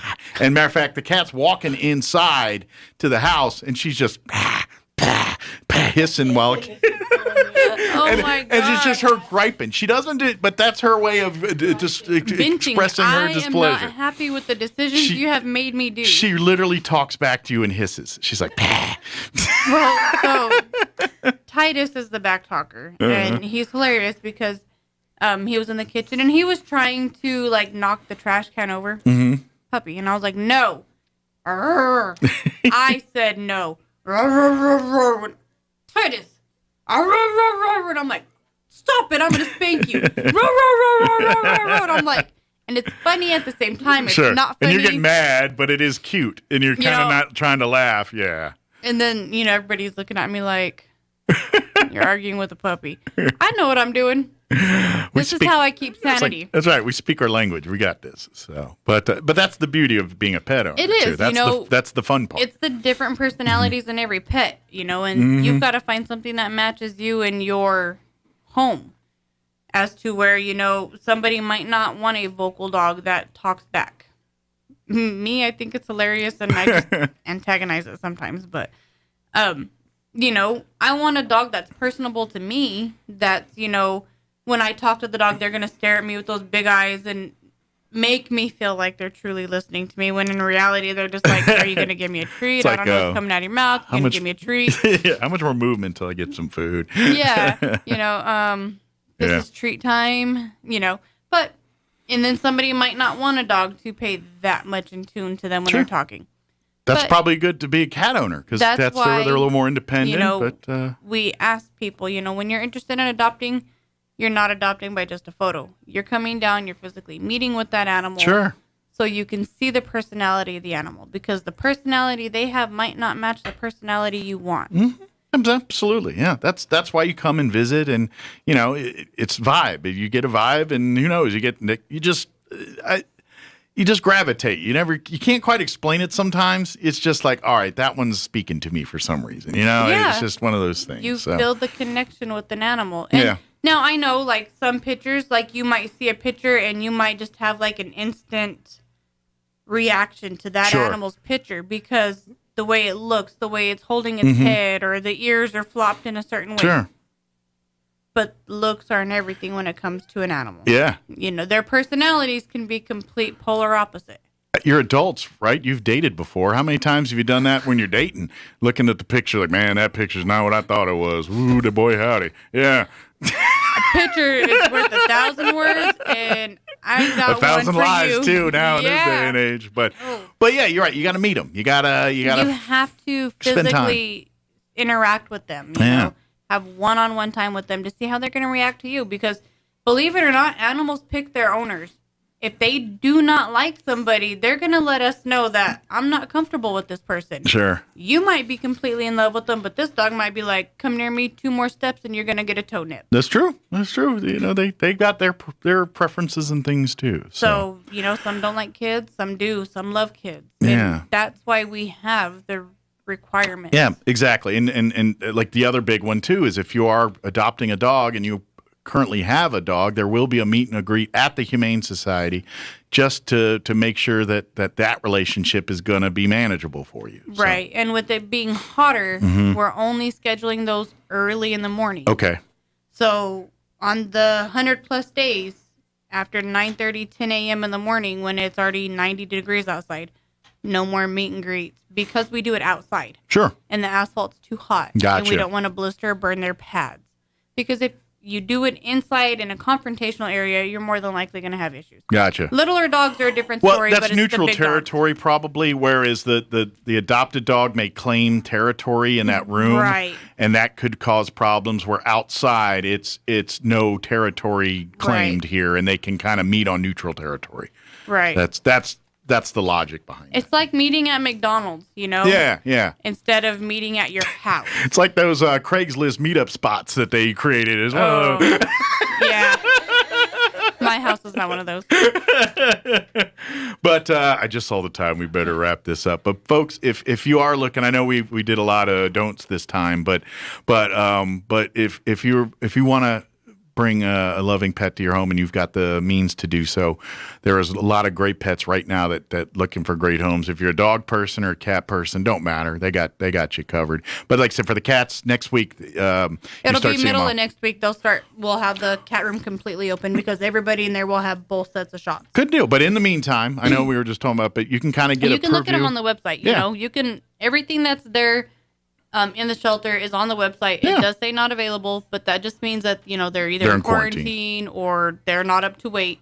But everything, starting, because we do it by date. So the first one that's on the list is the oldest one there. Gotcha. And the last one on the list is the newest newest. arrival. Okay. So you'll be able to see who's approximately coming out of quarantine by them being first on the website. Gotcha. So the ones at the top of the list are coming out quicker than the ones at the bottom. So Right. that'll be a good indicator. But there you can look and see all the ones you're like, ooh, there's a tabby I love. And he's like, you know what? Don't hesitate to call up and say, hey, I mean, like you said, it's longer list. Like, hey, I saw the tabby or whatever it is on the website. Can you tell me a little bit more about him or her? And that's good.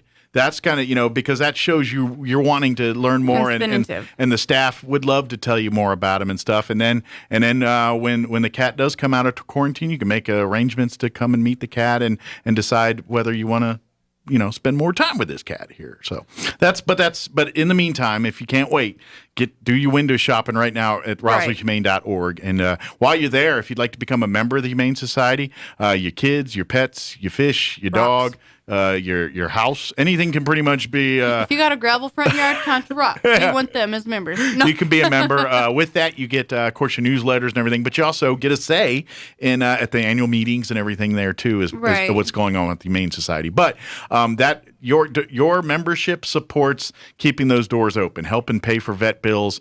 That your membership fees help for that stuff, along with the thrift store. That's between your membership and that thrift store. That's pretty much how the income comes in, with the adoption fees, of course. But a lot of that kind of the adoption fees go right back into purchasing vaccinations and medications for the animals. Yeah, exactly. So the thrift store and donations are what keep us going. Gotcha. That keeps all the extras, the niceties, the cleaning supplies, the paying the light bill, all that kind of stuff. So, and with it being so hot outside, the thrift store is full of summer clothes, full of swimsuits, tank tops, shorts, boys, girls, women's, adults, kids. Excellent. So come swing by. They've officially transitioned from springish to summer. Excellent. Awesome. So come shop. Give the hours again for the thrift store for The folks. thrift store is Wednesday through Saturday, 10 a.m. to 4:30 p.m. And it's located right next door to the Main Society there our on building East is McGaffey. legit attached. Yeah, right there on East McGaffey. They're 701, we're 703. Okay. We're open Tuesday through Saturday, 9 to 12 and 1 to 4:30. The thrift store is doing pickup. So if you have items you want to donate, call in advance so we can schedule it out. Sure. Because I'm obviously pregnant, not able to go do those things anymore. She's not throwing chairs over her back and carrying those in or anything. Yeah, I'm not allowed.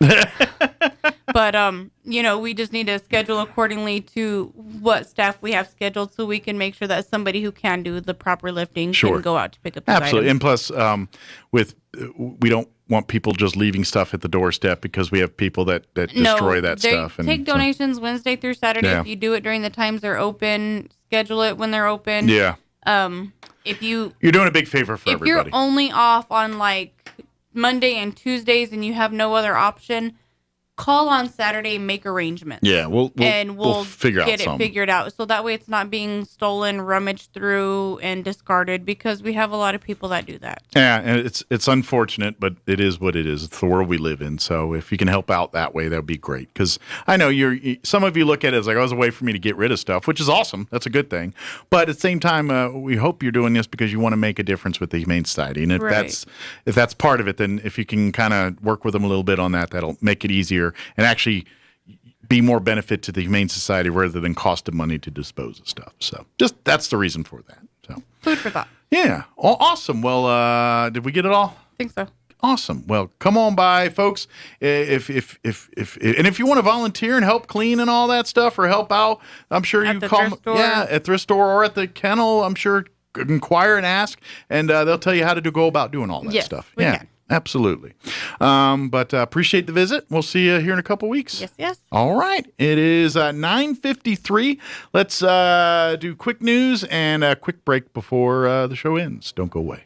Now for a Pecos Valley news update, I'm Jared Cirillo. The dog fire at Guadalupe Mountains National Park is now in monitor status, and all fire support resources have now been released. Affected areas will continue to be monitored until no hotspots remain, at which time the fire will be declared out. No smoke and fire activity have been observed, so there are minimal chances for fire growth. The fire has been placed in a continued monitor status. The fire is estimated to have affected just under 2,000 acres in the park and was likely started due to lightning on May 11th. Updates on the dog fire are being posted to the InsaWeb website. All park trails and backcountry campsites are reopening tomorrow, Friday. The Pine Springs and Dog Canyon campgrounds remain open. Campgrounds, backcountry camping, and parking remain on a first-come, first-served basis. You're up to date. That's local news headlines this hour. I'm Jared Cirillo reporting. Turn up your radio. Here's the Sean Hannity Morning Minute. By the way, I didn't like reading all of these rich people not paying a penny in taxes. Now, apparently none of them have broken the law. But you got Warren Buffett, Jeff Bezos, former New York City Mayor Michael Bloomberg, all billionaires. Now, I don't know if part of it is that they own property and maybe the property appraisal currently raises their wealth significantly and you wouldn't pay taxes on it until you actually sell the thing, because an appraisal is one thing and selling it is another thing. Because I know in my life, they take half my money. And I tell every friend of mine, they're going to spend billions now more doing audits and harassing the American people. It's all coming. Check out the Sean Hannity radio show later today, right here. Since 1964, Hustler Turf has been engineering and making the original zero-turn lawnmowers right here in the USA with U.S. and global parts. Professional landscapers and homeowners rely on Hustler's trademark smooth track steering, their durable welded steel decks, and their premium reinforced seats that provide a superior ride and ultra comfort. Once you drive a Hustler, you'll immediately feel the difference. And let me tell you something else. You'll actually look forward to mowing your grass. These top-of-the-line mowers allow you to mow faster and more efficiently. For professionals, that means more money in your pocket. For homeowners, that means spending more time with your family. If something should ever happen to your Hustler mower, or you simply need a replacement part like a new blade, help is never far away with Hustler's gigantic network of over 1,000 dealers nationwide. Visit hustlerturf.com to find one near you. That's HUSTLER turf.com. With the SRN News Business Brief, I'm Rich Thomason. Wall Street opened higher this morning on the heels of the latest weekly employment report. The number of Americans applying for jobless benefits is down for the sixth straight week. Claims fell by 9,000 last week to 376,000. The number of people signing up for benefits exceeded 900,000 early in January and has fallen more or less steadily ever since. Businesses are reopening rapidly as a rollout of vaccines allows Americans to feel more comfortable returning to restaurants, bars, and shops. American consumers absorbed another surge in prices in May, a 0.6 increase over April, 5% over the past year, the biggest 12-month inflation spike since 2008. The May rise in consumer prices reported by the Labor Department today reflected higher prices across a range of goods and services. With business, I'm Rich Thomason. As the school year comes to an end and COVID restrictions start to ease, don't lose sight of the lessons learned. Cover your cough, positive personal hygiene, respect one another, show and tell others you love them. Fiscal and social responsibility are great ways to show your love. This is Damon Graham, your local New York Life agent. I can help you show your love to others. Call me at 575-623-0803 so we can determine how you best can show your love. Expect to be blessed. Customizable office equipment is one stop away at PTS Office Systems. Of course, you and the business next door do different things, so you need different office equipment. PTS Office Systems has fully customizable office equipment in stock, waiting to be delivered to your business. Get fully customized office equipment to meet your office's specific needs. The day and age of one-size-fits-all office equipment is gone. Shop around at PTS Office Systems today at 217 North Main in downtown Roswell. Have you been dealing with stress or anxiety lately? Don't let that stop you from getting the dental work done that you know needs to happen. Hi, this is Dr. Sarah Usher with Carabelli Dental, and every day we help people just like you have a relaxing and pain-free experience with IV sedation. Just imagine a dental experience where you don't remember the needles or the drills. If that's what you're looking for, we can help. Let us ease your stress and create the best dental experience ever. Come see the team at Carabelli Dental at the corner of 9th and Main or call 622-4455. Clay Travis. We are going to represent what Rush always represented, which is the full fruition of American freedom. Buck Sexton.